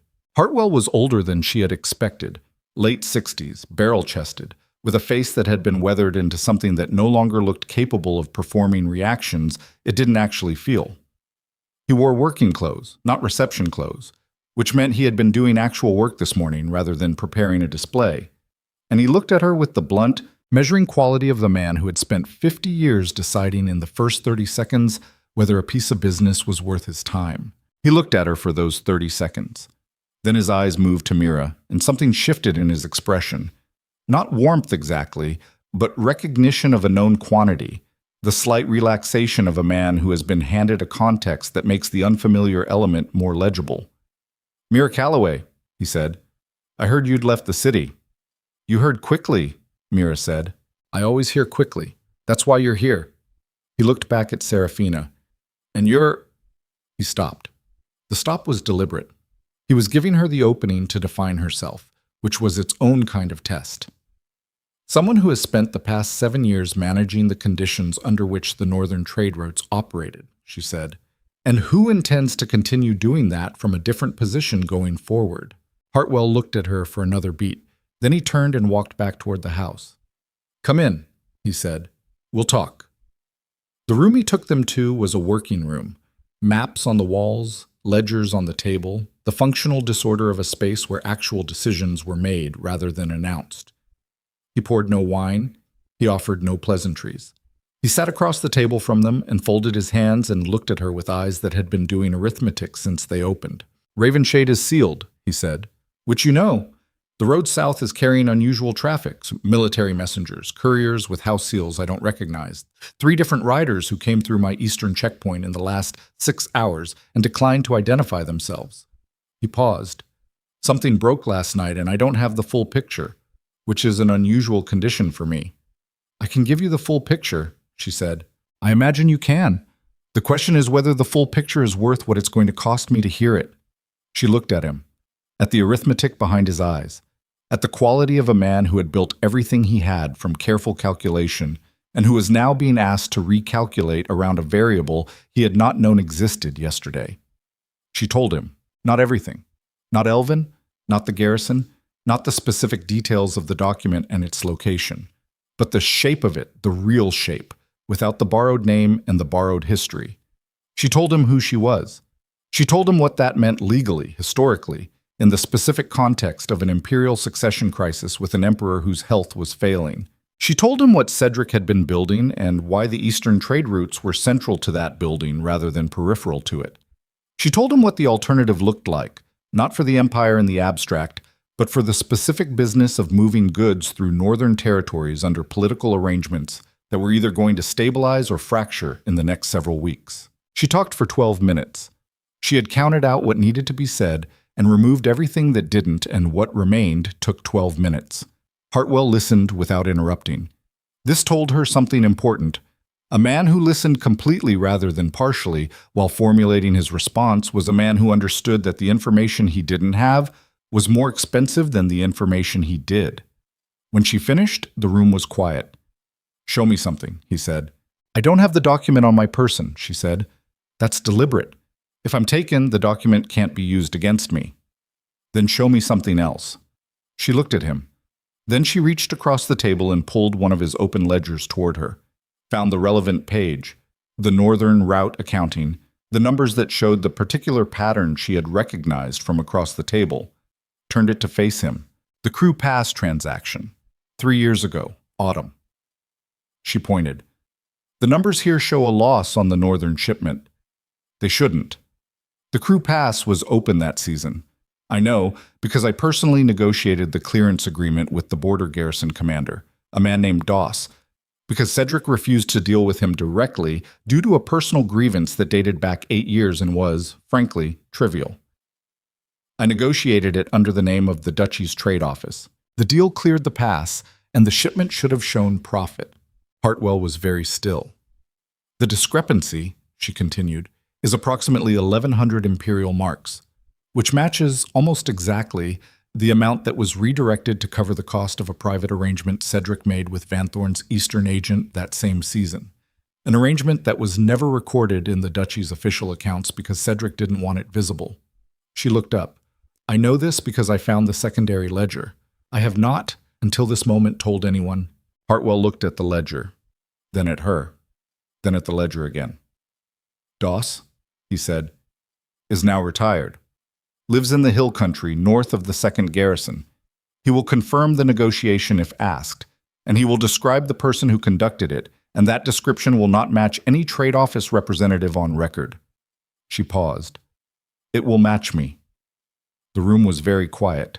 Hartwell reached out and closed the ledger. Slowly. The deliberate gesture of a man who is completing one kind of calculation and beginning another. "What do you want from me?" he said. "I want you to stop moving money towards Cedric's interests," she said. "Not overtly. Not yet. I want it done in the way these things are done, the way you've done 100 things that needed doing quietly. Routes become unavailable, timelines extend, agreements that were verbal remain unconfirmed." She held his gaze. "I want Cedric to reach for his eastern lever in the next 2 weeks and find it shorter than he remembered." Hartwell looked at her for a long time. "And in return," he said, "in return, when the dust settles, you have a direct line to whoever is managing the northern territories going forward. Not through intermediaries, not through duchy trade offices run by people with private arrangements." She let that sit for one beat. "You have someone who knows where the money actually went and who it actually went to, and who has a very clear interest in making sure the next set of arrangements is clean." Another silence. Longer this time. Then Hartwell said, "I'll need 3 days to move the relevant positions without creating obvious signals." You have two, she said. He looked at her. Something crossed his face that was not quite a smile. Too dry for that, too calculated. But it was something. Mira, he said, without looking away from Serafina. Your instincts have improved. I didn't find her, Mira said. She found me. They left Hartwell's estate 2 hours later with a verbal agreement, which was the only kind Hartwell made, and the only kind that, in his world, carried any actual weight.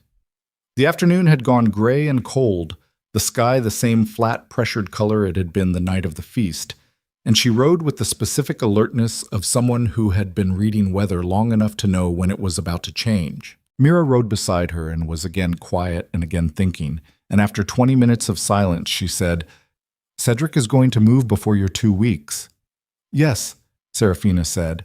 He has Marsh. He knows roughly where you are, roughly what you're doing. He has the garrison intelligence, which means he knows the military option isn't as clean as you thought it was. Mira paused. He's going to try to get in front of this publicly, make an announcement of some kind, something that establishes a narrative before you can establish yours. Yes, Serafina said again. You knew that when we left this morning. I knew it last night, she said, when I understood what he was afraid of. She looked straight ahead at the gray road. Cedric is afraid of exactly one thing, not armies, not legal claims, not money. She paused. He's afraid of a room full of people looking at him differently than they did before. His entire architecture, everything he built, everything he is, depends on being the most important person in any given room. The moment that changes, even momentarily, the whole structure starts to come apart. It's load-bearing. Besh. Mira was quiet for a moment. The coronation festival, she said. It's in 18 days. Half the empire's noble houses in the capital. The emperor's health has made it more significant than usual. Everyone knows it might be the last one he presides over. Every house with a succession interest is going to be there. Yes. That's where he's going to make his move. Yes. That's where you need to make yours. She said nothing to that because it was not a question. The ride back north took longer than the ride south. The roads had compressed snow that had begun to melt slightly in the afternoon and was now refreezing as the temperature dropped, producing a surface that required constant attention and slower pace. She used the time. Her mind was running the same calculation it had been running since the shelter that morning.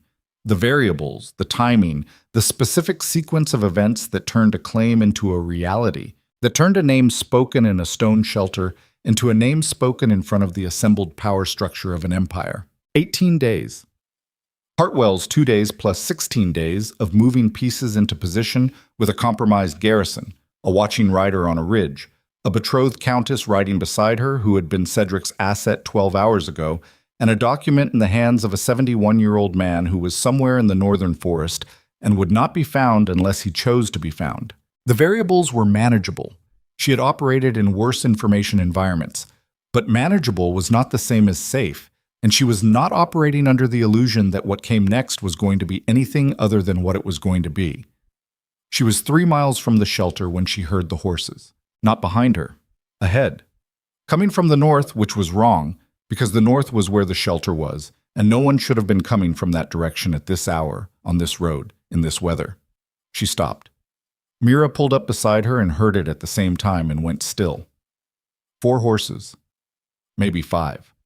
Moving at a pace that was faster than the road conditions recommended, which meant either they were very good riders or they were operating under time pressure that overrode caution. She had exactly 3 options and roughly 20 seconds to choose between them.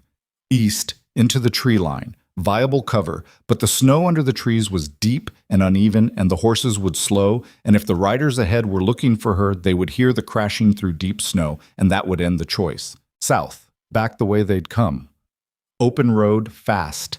But it led directly back toward Hartwell's estate, and she would not bring this toward Hartwell. Not now, not when the ink on their agreement wasn't dry. West.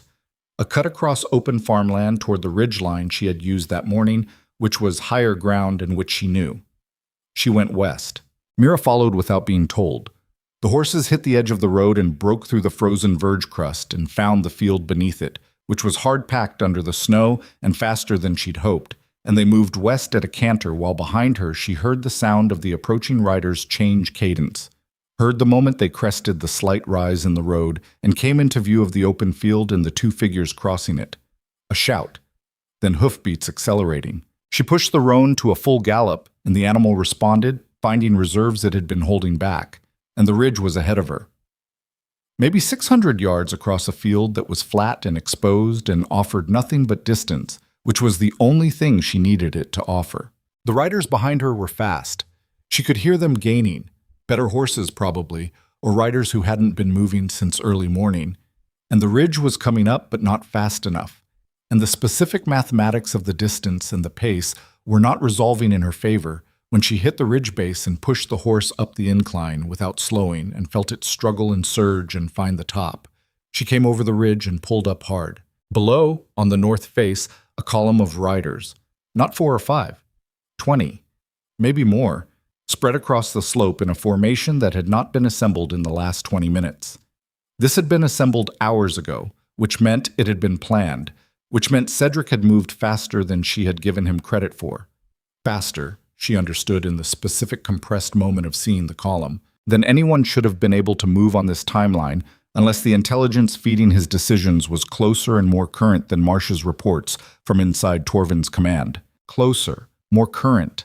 She looked at the column, at the banners, at the specific arrangement of the riders, and the one rider at the front who was not in military formation, who was in riding clothes rather than livery, who had the posture of someone directing rather than following.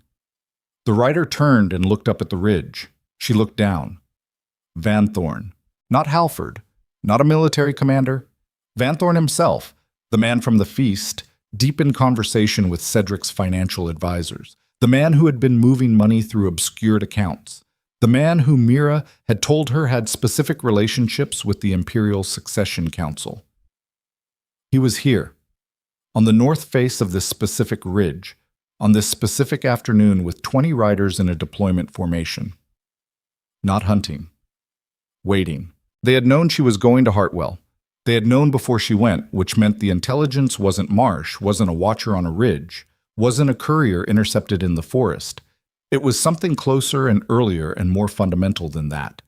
She ran it backward with the specific speed of a person whose survival depended on the running and landed on the answer before she was ready for it. The young messenger. Torvin's young messenger who had arrived in the shelter from the north, from the right direction, with Torvin's seal on a letter that had accurately described a military situation that only someone inside that command could accurately describe. The messenger she had sent back to the garrison to watch and report. She had sent him back, and he had come here first. Mira pulled up beside her on the ridge and saw the column and went absolutely silent. Below, Van Thorn raised his hand and the column stopped. He looked up at her with the distance between them, and she could not read his expression at that range, but she did not need to. She could read the column. She could read the formation. She could read the fact that the riders who had come from the south were now at the base of the ridge behind her and had stopped, and the silence from both directions had the specific quality of a closing. She sat very still on the horse. The roan was breathing hard from the climb, and she could feel its ribs working under her legs. The animal's body doing what bodies did when they had been asked for everything, and had given it and were now waiting for the next instruction. She thought about Elvin, about the pendant and the document, somewhere in the northern forest with a man she had told to disappear, and who had. She thought about what it meant that she had sent Elvin away without the document, and told him she was operating on her own reads, her own assessments of the people around her. She thought about how long it took for a belief to become a fact. Not the moment the truth was spoken, or the document was produced, or the name was said in public, but the earlier moment, the private moment, where a person looked at everything they had and everything they were up against, and decided that the thing they were reaching for was worth the cost of being wrong. She had made that decision last night in a cold shelter with a fire that was nearly dead. The decision did not get easier when Van Thorn was 20 riders below you on a ridge in the late afternoon with the light going and the cold coming back down hard. It just became more expensive. Van Thorn urged his horse forward, up the first slope of the ridge, closing the distance. Not charging. Deliberate. Measured. The movement of a man who wanted to talk before anything else happened, which itself was information. He wanted something. Men who had already won what they came for did not close distance to negotiate. She let him come. He stopped 15 yards below her, close enough for voices to carry. His face at this range was legible. Late 50s, sharp-boned, with the particular quality of someone who had spent his life at courts and had learned to carry authority like clothing, put on and adjusted for the occasion. He looked at her with recognition that was more than the recognition of a man identifying a target. He looked at her like he knew exactly who she was. Not Evelyn Ashcroft. "You're going to want to hear this before you make any decisions," he said. His voice was calm. Too calm. The calm of someone who had rehearsed the opening and was now delivering it. "I'm listening," she said. "Cedric doesn't know I'm here," he said. She held his gaze and said nothing, which was the correct response to a sentence designed to produce a reaction. "He thinks I'm moving the column north to cut off a secondary escape route," Van Thorn said. "He gave me the deployment. He gave me the authorization. He doesn't know what I'm deploying it for."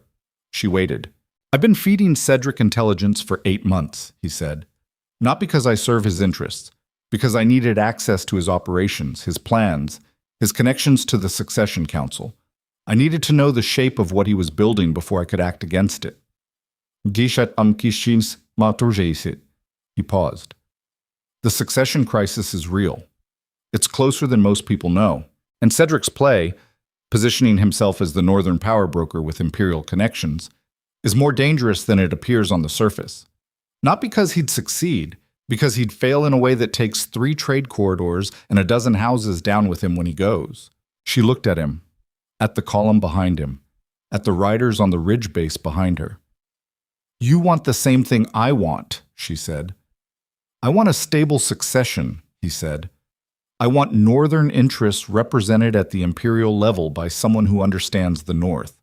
I want Cedric's play stopped before it destabilizes a region that took 20 years to get to functional." He paused. "What you want is more personal, but the practical outcomes overlap." "And Marsh," she said. Something moved across his face.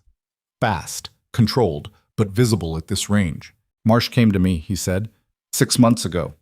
He believed Torvin's operation was compromised from a different direction, and he wanted a way to verify it without alerting the source. I told him to continue reporting normally and watch who responded to what he reported. A pause. What he found was that the leaks in Torvin's command weren't coming from within it. They were coming from above it, from someone with access to Torvin's communications at the command level, not the officer level. She felt the shape of this settling into place with the specific weight of something that reorganized other things. "Who?" she said. Van Thorn looked at her steadily. "The person who's been running the census office inquiry into Northern lineage records. The person who directed it specifically toward the right time frame and the right documents. The person who has been feeding Cedric the operational intelligence that's been shaping his timeline." He paused. "A man named Cassell, Imperial Census Director, who is, as of yesterday evening, in possession of a sealed copy of a specific document that he acquired through means I won't detail here, but which you will understand were not legitimate." The cold was serious now. The light had gone to the flat, directionless quality of late afternoon in winter. Everything equalized into gray, and her breath was visible in front of her face in small, quick clouds. Cassell, Imperial Census Director. Not Marsh. Not a man inside Torvin's command. A man above it, outside it, operating at the Imperial administrative level with access to correspondence networks that ran through official channels and were invisible to anyone not looking at the right layer. A copy of the document, which meant Castle had known about the document long enough to have arranged for a copy before she had even known the document existed. Elvin. She thought of Elvin in the shelter with his old hands and his vertical line face, and 23 years of waiting. Elvin, who had sent a courier deliberately to see if Cedric would react, and whose courier had been intercepted, and who had judged that risk acceptable. Acceptable. Because the courier had escaped. Because the plan had continued. But the courier had been carrying documents about the Vealoria bloodline, which meant the courier had been carrying information that referenced the document. Not the document itself, but its existence. And Cassell, who had access to official communication intercepts, had pulled that thread until he found the source, which meant he had found Elvin, or had been close enough to finding Elvin that the difference between close and found was a matter of time she did not have. "How long has Castle had the copy?" she said. 3 days, Van Thorn said. 3 days. The same window she had given the young messenger. The same window in which she had told Elvin to disappear and stay disappeared. "He doesn't know where the original is," Van Thorn said. "Yet. He knows it exists. He knows it was in the pendant.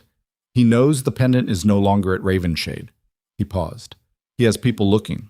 She looked at the ridge, at the failing light, at the 20 riders below her and the riders behind her, and the specific geometry of a closing that had been disguised as a rescue, and a rescue that might be a different kind of closing entirely, and the absolute impossibility of verifying from where she was standing which version was true. This was the cost of the assessment she had made that morning. She had chosen to operate on her own reads.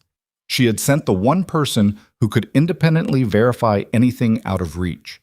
She had made herself the sole arbiter of who to trust in a situation where trust was the weapon being used most aggressively against her. Van Thorn was watching her work through it. He had the patience of a man who had made an argument and was waiting for the argument to do its work. "What do you want?" she said. "I want you to come with me," he said. "Not as a prisoner, let's say as a protected asset, until you can establish your position more securely. I have a house 12 miles east that Cedric has no access to, and Castle has no knowledge of. It's staffed and provisioned." He paused. "You have, at most, 48 hours before Cassell locates your man in the forest and the document changes hands. After that, the legal argument becomes significantly more difficult." She sat on the horse and looked at him and felt, running through her body with the unmistakable quality of something that could not be processed away, the specific sensation of a decision that was going to determine everything. Behind her, the riders who had cut off the southern approach were still, waiting. Mira, beside her, said nothing, but she felt Mira looking at her with the same quality she had felt from Lena at the shelter entrance. Not advice, not pressure, just presence. The presence of someone who understood they were watching a choice being made and that the making of it was not theirs. She looked at Van Thorn, at his face, at the argument he was making with it, the careful, calibrated openness of a man who was offering something and knew the offer was not yet believed and was choosing patience over pressure. He was not pushing. Every instinct she had said that pushing would have been the wrong move, and he knew it, which meant he understood how she thought, which meant he had been studying her for some time.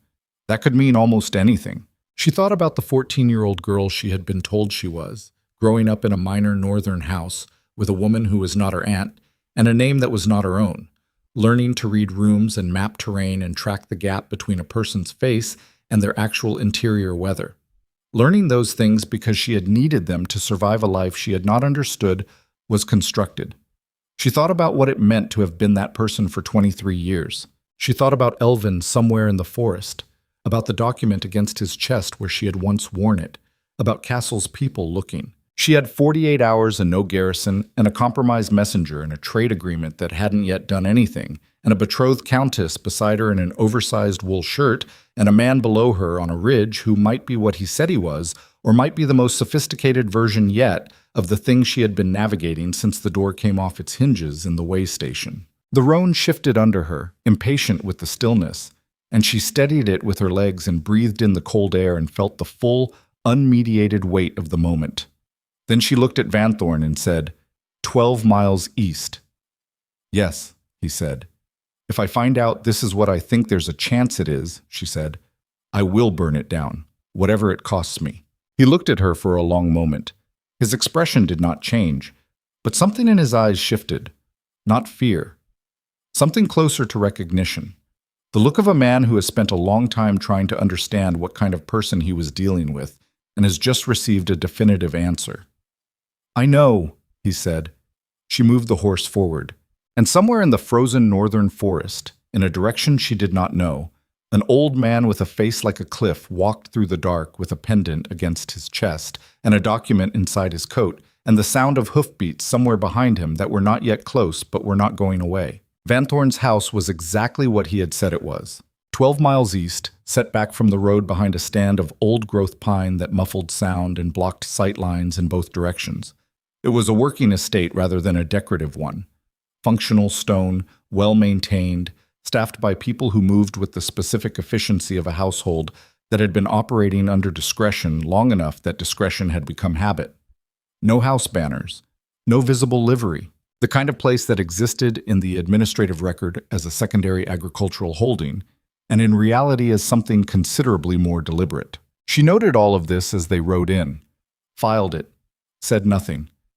The room they gave her was warm and had a fire already built, and dry clothes folded on the chair that were approximately her size, which told her that either Van Thorn had been expecting her for longer than today, or he maintained a household prepared for guests whose dimensions he had acquired in advance. Both possibilities were relevant. Neither resolved the fundamental question she had been carrying since the ridge. She changed, ate what was brought, real food, hot, the first hot food since the feast, which felt like a week ago and had been less than 24 hours. Mira was given the adjacent room, and they did not speak that evening, each needing the specific privacy of processing alone what the day had produced. She did not sleep. She sat near the fire and let her mind run the accounting fully, without management or direction, letting it go where it needed to go. The shape of the situation as it actually existed, rather than as she had planned it to exist.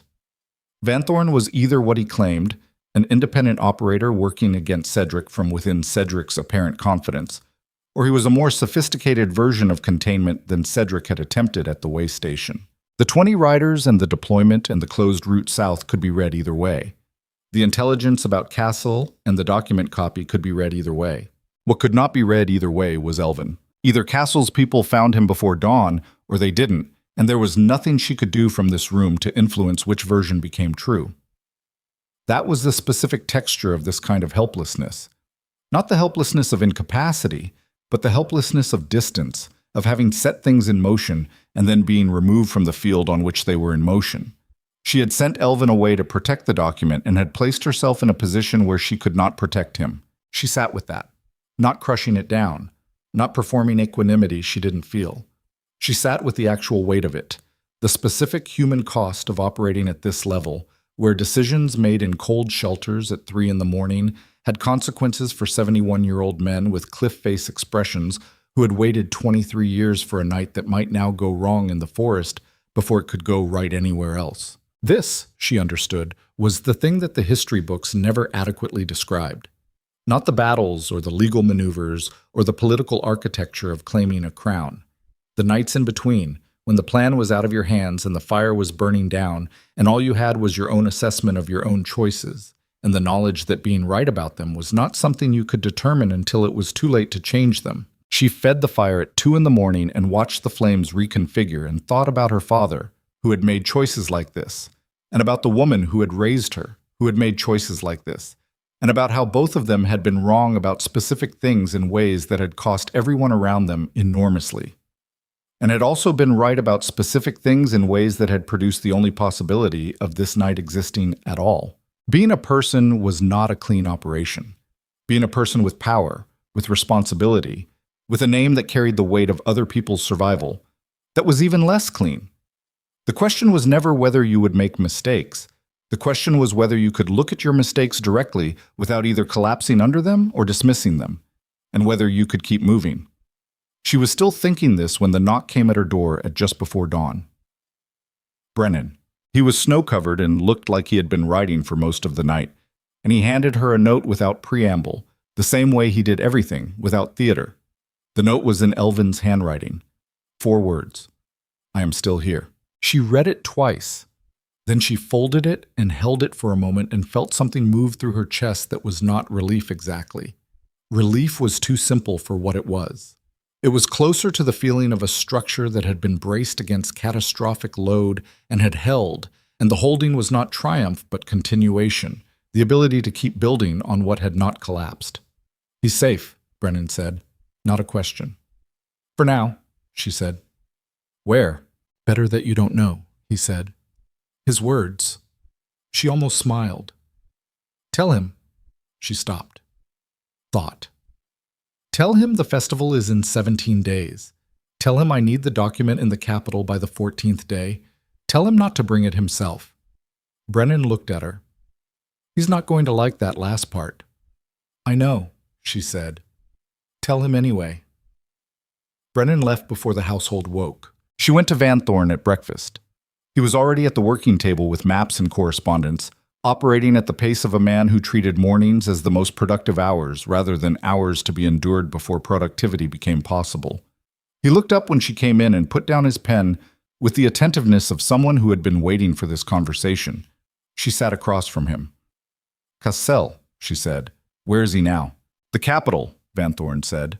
"He arrived 2 days ago. He's been meeting with 2 of the 3 succession council members who are most active in the current alignment discussions." He paused. "He doesn't have the original document, but he has a copy that is, from a legal standpoint, potentially sufficient to establish the claim's existence, even if its authenticity is disputed, which is enough to start a conversation he's trying to start before you can start yours. He wants to surface the Vealoria claim in a controlled context," she said, "on his terms, through his contacts, in a framing that he manages. Yes, a claim surfaced through imperial administrative channels with succession council involvement from the beginning is a claim that the council controls the narrative around.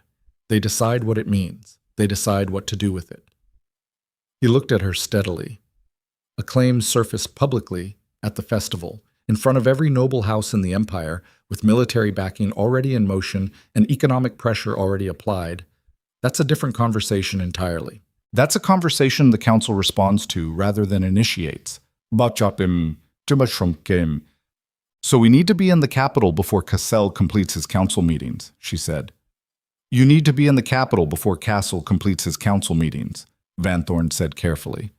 "With the original document, in a position to make a public presentation that cannot be suppressed or administratively redirected." She looked at the maps on the table. The road to the capital from here was 6 days in current conditions. The festival was 17 days away. The math worked, barely, if nothing else went wrong. Nothing else going wrong was not a condition she was able to guarantee. "Cedric," she said. "What's he doing?" "Moving carefully," Van Thorn said. "He's unsealed the castle. He's resumed normal court operations with a performance of normalcy that I'm told is impressive in its execution. He's been publicly affectionate with Mira." He paused, watching her face. "Or rather, he has been publicly performing affection in Mira's direction, which requires Mira to be present, which she is not, which is a problem he is currently managing by having someone deliver personal correspondence to an address that Mira vacated yesterday morning." She looked at him. "He doesn't know she's here." "He doesn't know yet," Van Thorn said. "He will." She thought about Cedric and his castle, performing normalcy. She knew that performance. She had watched it from close range for 7 years. The specific quality of his composure when things were not going the way he had planned them, the way he got quieter and more deliberate as the situation deteriorated, pulling everything tighter, managing appearances with increasing precision as the reality beneath them became increasingly unmanageable. He was afraid. He had been afraid since Halford came back to him at the feast and said whatever Halford said. And fear in Cedric did not produce the recklessness it produced in smaller men. It produced a cold, efficient, dangerous precision that she had seen directed at other people during their marriage, and had never until now had directed at her. She needed to be faster than his precision. She looked up. "I need Mira's consortium contacts in the capital, not a withdrawal of support, an active redirection.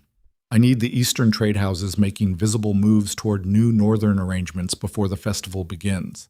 I need it in the financial record where the succession council can see it." "That's a significant ask," Van Thorn said. "She'll do it," Serafina said. "Ask her this morning." He looked at her for a moment. "You're certain?" She thought about Mira in an oversized wool shirt and a stone shelter, pulling it on over ruined amber silk with practical efficiency and no self-pity. "Yes," she said. She was right. Mira, when asked, spent 40 minutes writing letters with the focused productivity of a woman who had been waiting for a legitimate direction to point herself in, and who had, in the process of the past day, developed a relationship to the current situation that was no longer ambiguous. She wrote to Hartwell first, then to the other consortium contacts, using language that was precise and deniable, and carried, between its lines, the specific weight of a person who knew exactly where the balance of interest was shifting and was getting ahead of it rather than behind. When she finished, she looked up at Serafina with an expression that was stripped of every vestige of the court performance. "If this works," she said, "what happens to me?" It was the same question she had asked in the shelter, approached from a different angle. That depends on what you want, Serafina said. I want... Mira stopped, started again, more carefully. I want to be on the right side of this, not for strategic reasons. I've spent my whole life making decisions for strategic reasons, and I'm tired of it. She paused. I want to be on the right side because it's right. Serafina looked at her for a long moment. At the genuine quality of the fatigue in her face, the specific exhaustion of a person who had been performing calculations instead of convictions for long enough that they had nearly forgotten the difference. Then you already are, she said. They left for the capital 2 days later. 6 riders, herself, Mira, Brennan, Lena, and 2 of Vanthorne's people, whose names she learned and whose capabilities she assessed over the 2 days of preparation. Vanthorne himself went ahead by a different route to handle the advance arrangements that needed handling at the level of imperial administrative contacts she could not access directly. They did not discuss whether to trust him further. The decision had been made on the ridge and was not a decision that improved with repeated examination. The road to the capital was 6 days of hard travel in conditions that alternated between manageable and miserable with the unpredictable rhythm of late winter. She rode and she thought, and she talked to Mira in the evenings at whatever way station or inn was available, learning the specific shape of the woman who had been her adversary and was now something more complicated than an ally, a person whose understanding of the political landscape was genuinely valuable, whose instincts for the social architecture of imperial court life were sharper than her own in specific ways, and whose willingness to apply those instincts in a new direction was not performance, but decision. On the 4th day, riding through a valley where the snow had begun to thin and the first suggestion of something green was visible at the base of the tree line, Mira said, "He loved you, you know." Serafina looked at the road ahead. "Not well," Mira continued, "not in any way that served you. But the thing he felt for you was not nothing. I could hear it in the way he didn't talk about you." A pause. Men who feel nothing don't take that particular kind of care to not mention a person. She rode for a moment with that. "That doesn't change what he did," she said. "No," Mira said. "It doesn't." Another silence. Then Serafina said, "He built an idea of me, a specific, useful idea that served his sense of himself. When I failed to match it, when I failed to produce the heir that would have confirmed the idea, he didn't examine the idea. He replaced the person." "Yes," Mira said quietly. "The thing is..." She stopped, breathed in the cold air that tasted, here in the lower valley, different from the high country cold. Warmer, almost like something was waiting underneath it. "The thing is, I understand it. I spent 7 years doing a version of the same thing to myself, managing who I appeared to be to match what the situation required. Not because I was afraid exactly, but because I had decided that survival required the performance." She paused. "The difference is, I knew it was a performance. I kept the actual person underneath it alive. I don't think Cedric knows where the performance ends." Mira looked at her with a directness that was almost uncomfortable. "Do you feel sorry for him?" She thought about the Great Hall, about generosity, about the cold of the courtyard and the pendant unclasping in her fingers, and the specific quality of a decision made not in anger, but in the clear, cold air of a person who has stopped waiting to be seen. "I feel sorry," she said, "for the person he could have been if the world he grew up in had required anything of him other than dominance." She paused. "That's not the same as forgiving him, and it's not the same as letting him escape consequence." Another pause, quieter. "But it means I'm not going to spend whatever comes next being defined by what he did to me." Mira said nothing, but she looked at the road ahead with an expression that said she was filing something away. The capital announced itself a day before they reached it. The particular thickening of road traffic, the smoke of a city visible at the horizon, the accelerating sense of scale that accompanied approaching the place where the Empire's weight was concentrated. She had been here twice during her marriage, on official occasions when her role was to stand at Cedric's shoulder and perform the specific kind of supporting presence that courts required of duchesses.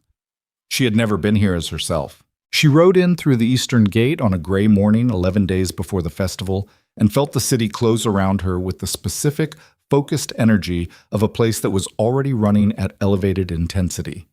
The succession crisis was not yet officially public, but the capital knew, in the way capitals always knew, through the particular frequency of whispered conversations and unusual visitor traffic and the quality of attention that powerful people paid to each other in corridors. The city was vibrating at a pitch just below declaration. Van Thorn had arranged rooms in a private house in the merchant quarter, not the noble district, not the inn circuit that imperial couriers and house representatives used, but a specific address that existed in no official record of his holdings, and that was accessed through a door that opened onto a side street rather than a main thoroughfare. She did not ask how long he had maintained this arrangement. Some questions were more valuable unasked. The document arrived on the third day. Not with Elvin. She had told Brennan to tell him not to bring it himself, and he had complied, which told her that he trusted her. Reads more than his own instinct to be present for the culmination of 23 years of work. The person who brought it was a woman she had never seen, middle-aged, with the hands of a seamstress, and the bearing of someone who had been moving things between dangerous places for long enough that the danger had become ordinary. She set the sealed document on the table and left without speaking a word, and Serafina held it for a long moment before opening it. The paper was the same, the seal was the same, the names were the same. It was real the third time, in the same way it had been real the first time. Not more, not less, but confirmed. The way a thing was confirmed when you kept coming back to it, and it kept being there. She set it down and looked at it and made a specific peace with what it was. Not a weapon, not a prize, a fact. A fact about who she was, that it existed, whether or not she had known it, whether or not she had been able to use it, whether or not anyone in the Empire had been prepared to recognize it. The fact had been true for 27 years and would continue to be true regardless of what happened in the next 8 days. What the festival could do was make the fact visible, public, part of the record in a way that could not be administratively redirected or legally obscured. What it could not do was make her into someone she wasn't. She had understood this, she realized, for longer than she had acknowledged it. The name? Serafina? The name she had been learning to wear again like a muscle-remembering movement. The name was real, and the claim was real, and the document was real. But none of those things were the foundation of what she intended to build. The foundation was the other thing. The 7 years of managing conditions, the 14 months of tracking Cedric's interior weather, the 2 hours with Hartwell and the ledger and the 1100 marks and the road that had been opened by a negotiation conducted under a false name because the work needed doing regardless of who got credit for it. That was the foundation. The name was the door. What mattered was what she chose to build after she walked through it. On the evening before the festival, she met with Van Thorn and 2 of his succession council contacts in the working room of the merchant quarterhouse. The meeting was brief and factual. She presented the document, submitted it to examination by both council contacts with the methodical thoroughness of people who needed to be certain before committing to certainty, and answered their questions with the directness of someone who had no supplementary story to maintain. Yes, this was who she was. Yes, this was the document. Yes, she understood the legal implications. Yes, she had the military and economic relationships to make the claim viable rather than merely historical. One of the council contacts, an older woman named Trevan, sharp-eyed and deliberate, who had been on the succession council for 16 years, looked at her across the table when the examination was complete and said, "Castle is going to move tomorrow. He has a council session scheduled. Informal, but attended by the key members." "I know," Serafina said. "If he presents the copy before you present the original, he won't," she said. Trevain looked at her steadily. "How can you be certain?" "Because he needs an audience," she said. "Cassell is an administrator. He understands power in terms of institutional process. He'll want the formal setting, the full council, the record of the session. He'll wait for the festival to convene the full session." She paused. "Which means we have tomorrow morning." Trevain looked at Van Thorn. Van Thorn looked at Serafina. Then Trevain said, "The Imperial Audience Chamber opens at the first bell." "I'll be there at the first bell," Serafina said. She slept that night. Fully, surprisingly, the sleep of someone who had reached the end of the preparation period and was now simply waiting for the morning with nothing further to do and no useful purpose served by remaining awake. She had made every decision that could be made. The rest was execution. The morning of the festival arrived in the specific way that consequential mornings arrived, ordinary in every physical detail. the cold air and the gray light and the sounds of a city beginning its day, and extraordinary only in the interior weather of the person experiencing it. She dressed carefully. Not in the borrowed clothes of the past week, Van Thorn had arranged for what she needed, and what she needed was specific. Not the elaborate court dress of a duchess performing status. Something simpler, more deliberate, dark, northern, with the specific quality of someone who had dressed for what they actually were, rather than for what they wished to project. Mira helped with the final details in a silence that was not uncomfortable. When it was done, she looked at Serafina and said quietly, "You look like someone who's coming home."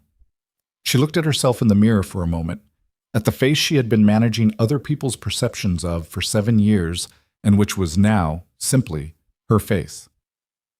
"That's the idea," she said.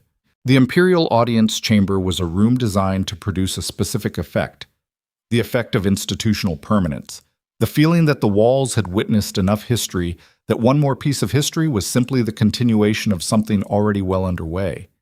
Stone floors and high ceilings, and the light coming through narrow northern windows in long, angled shafts that moved across the room as the morning progressed. She had been in it twice during her marriage, and both times had experienced it as a room that was performing authority at her. This time, it performed nothing. She walked into it at the first bell, with Van Thorn and Trevane and Brennan and Mira, and the second council contact whose name was Aldrich, and who had said less than anyone during the preceding days, and whose silence she had come to trust as the product of genuine deliberation rather than absence. The chamber was not empty. Cedric was there. She had not known he would be. She had not planned for him to be. And yet, looking at him standing in the middle of the audience chamber with 3 of his own advisors, and Halford and a legal representative she recognized as one of the most expensive practitioners in the Empire, she understood that of course he was there. He had the same intelligence networks she had. He had known she was in the capital. He had known this morning was the morning. And Cedric had never, in his entire life, chosen not to show up to the moment he understood was the deciding moment. He looked at her. She looked at him. 7 years collapsed and expanded simultaneously, all of it present and none of it primary. He looked older than he had at the feast. Not dramatically, 12 days was 12 days, but there was something in his face that had changed in a way that was more fundamental than age.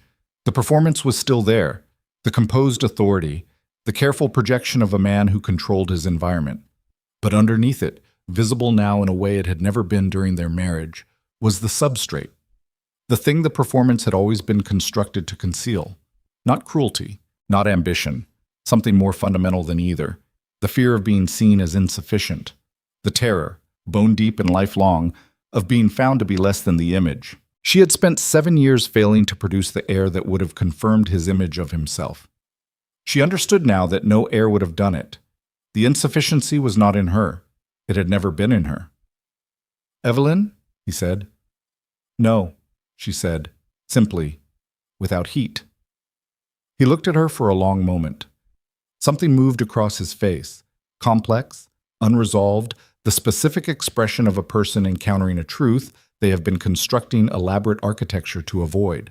"You should have told me," he said. His voice was different, quieter.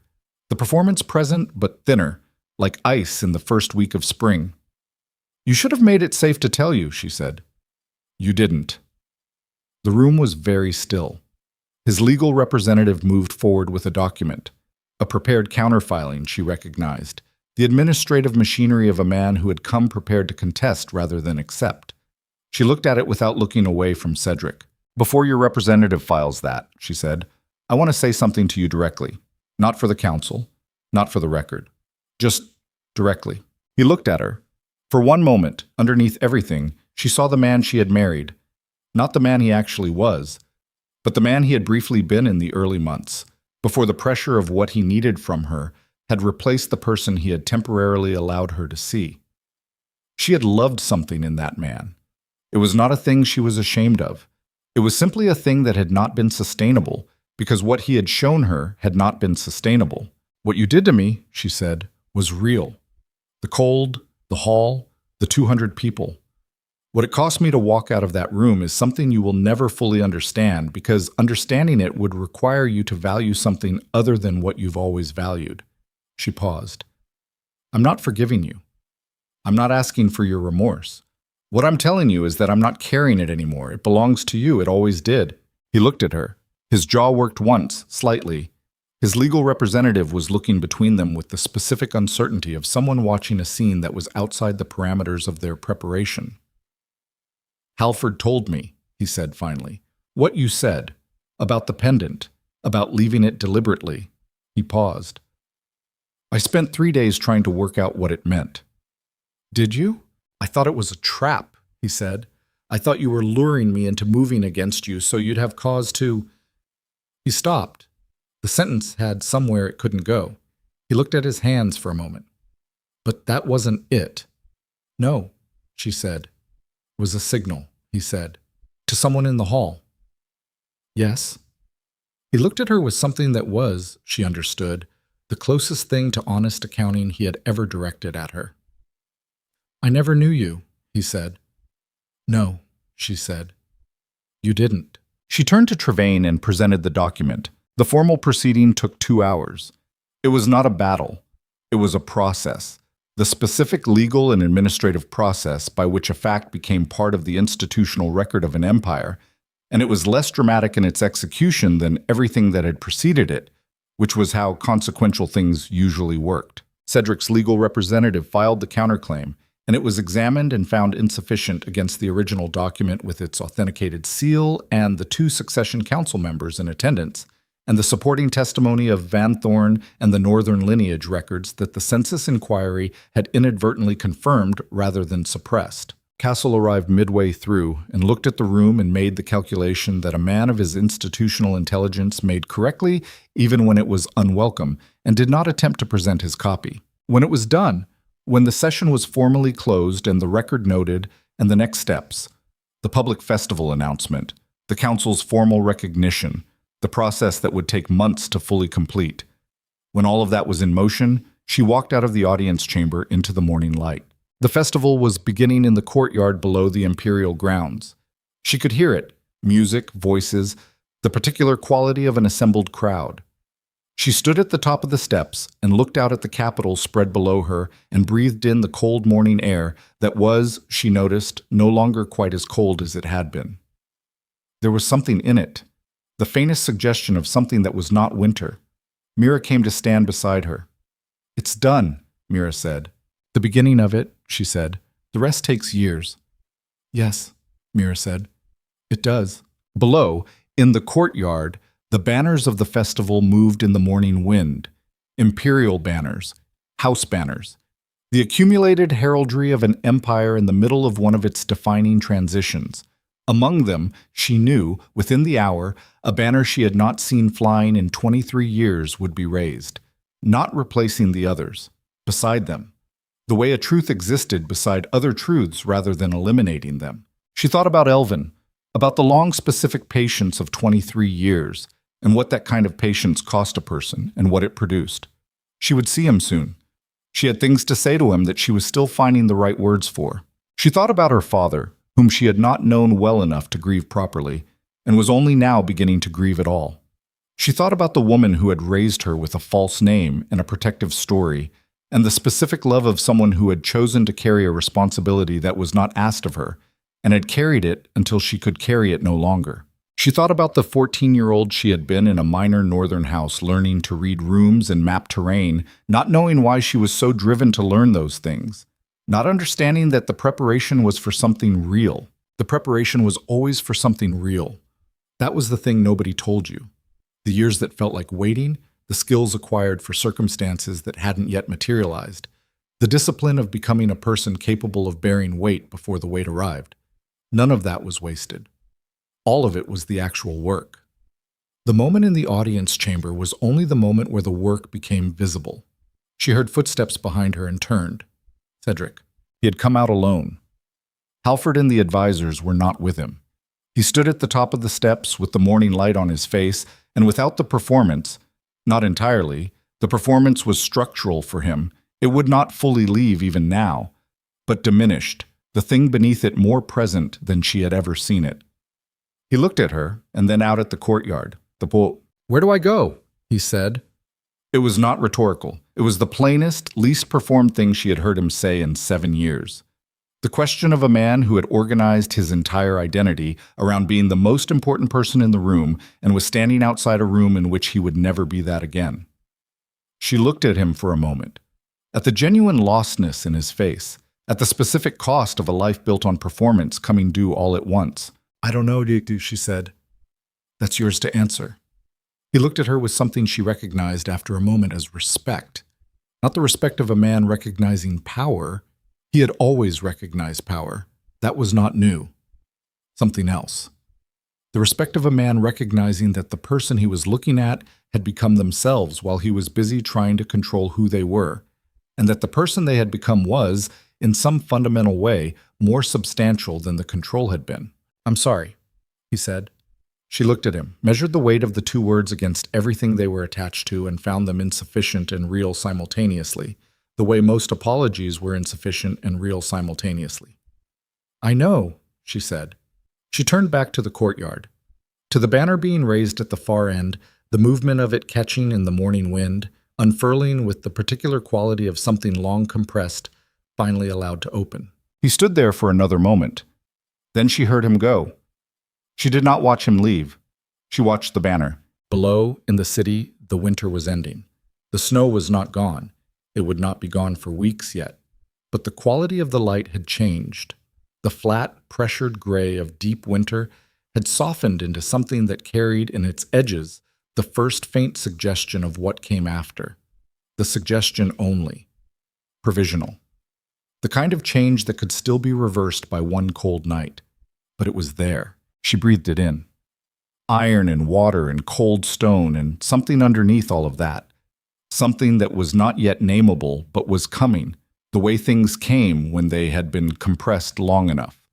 She stood in the morning light at the top of the steps with the Capitol below her and the banner rising and the specific, unperformable weight of a person who had been two people for 23 years and was, for the first time since she was 4 years old, only one.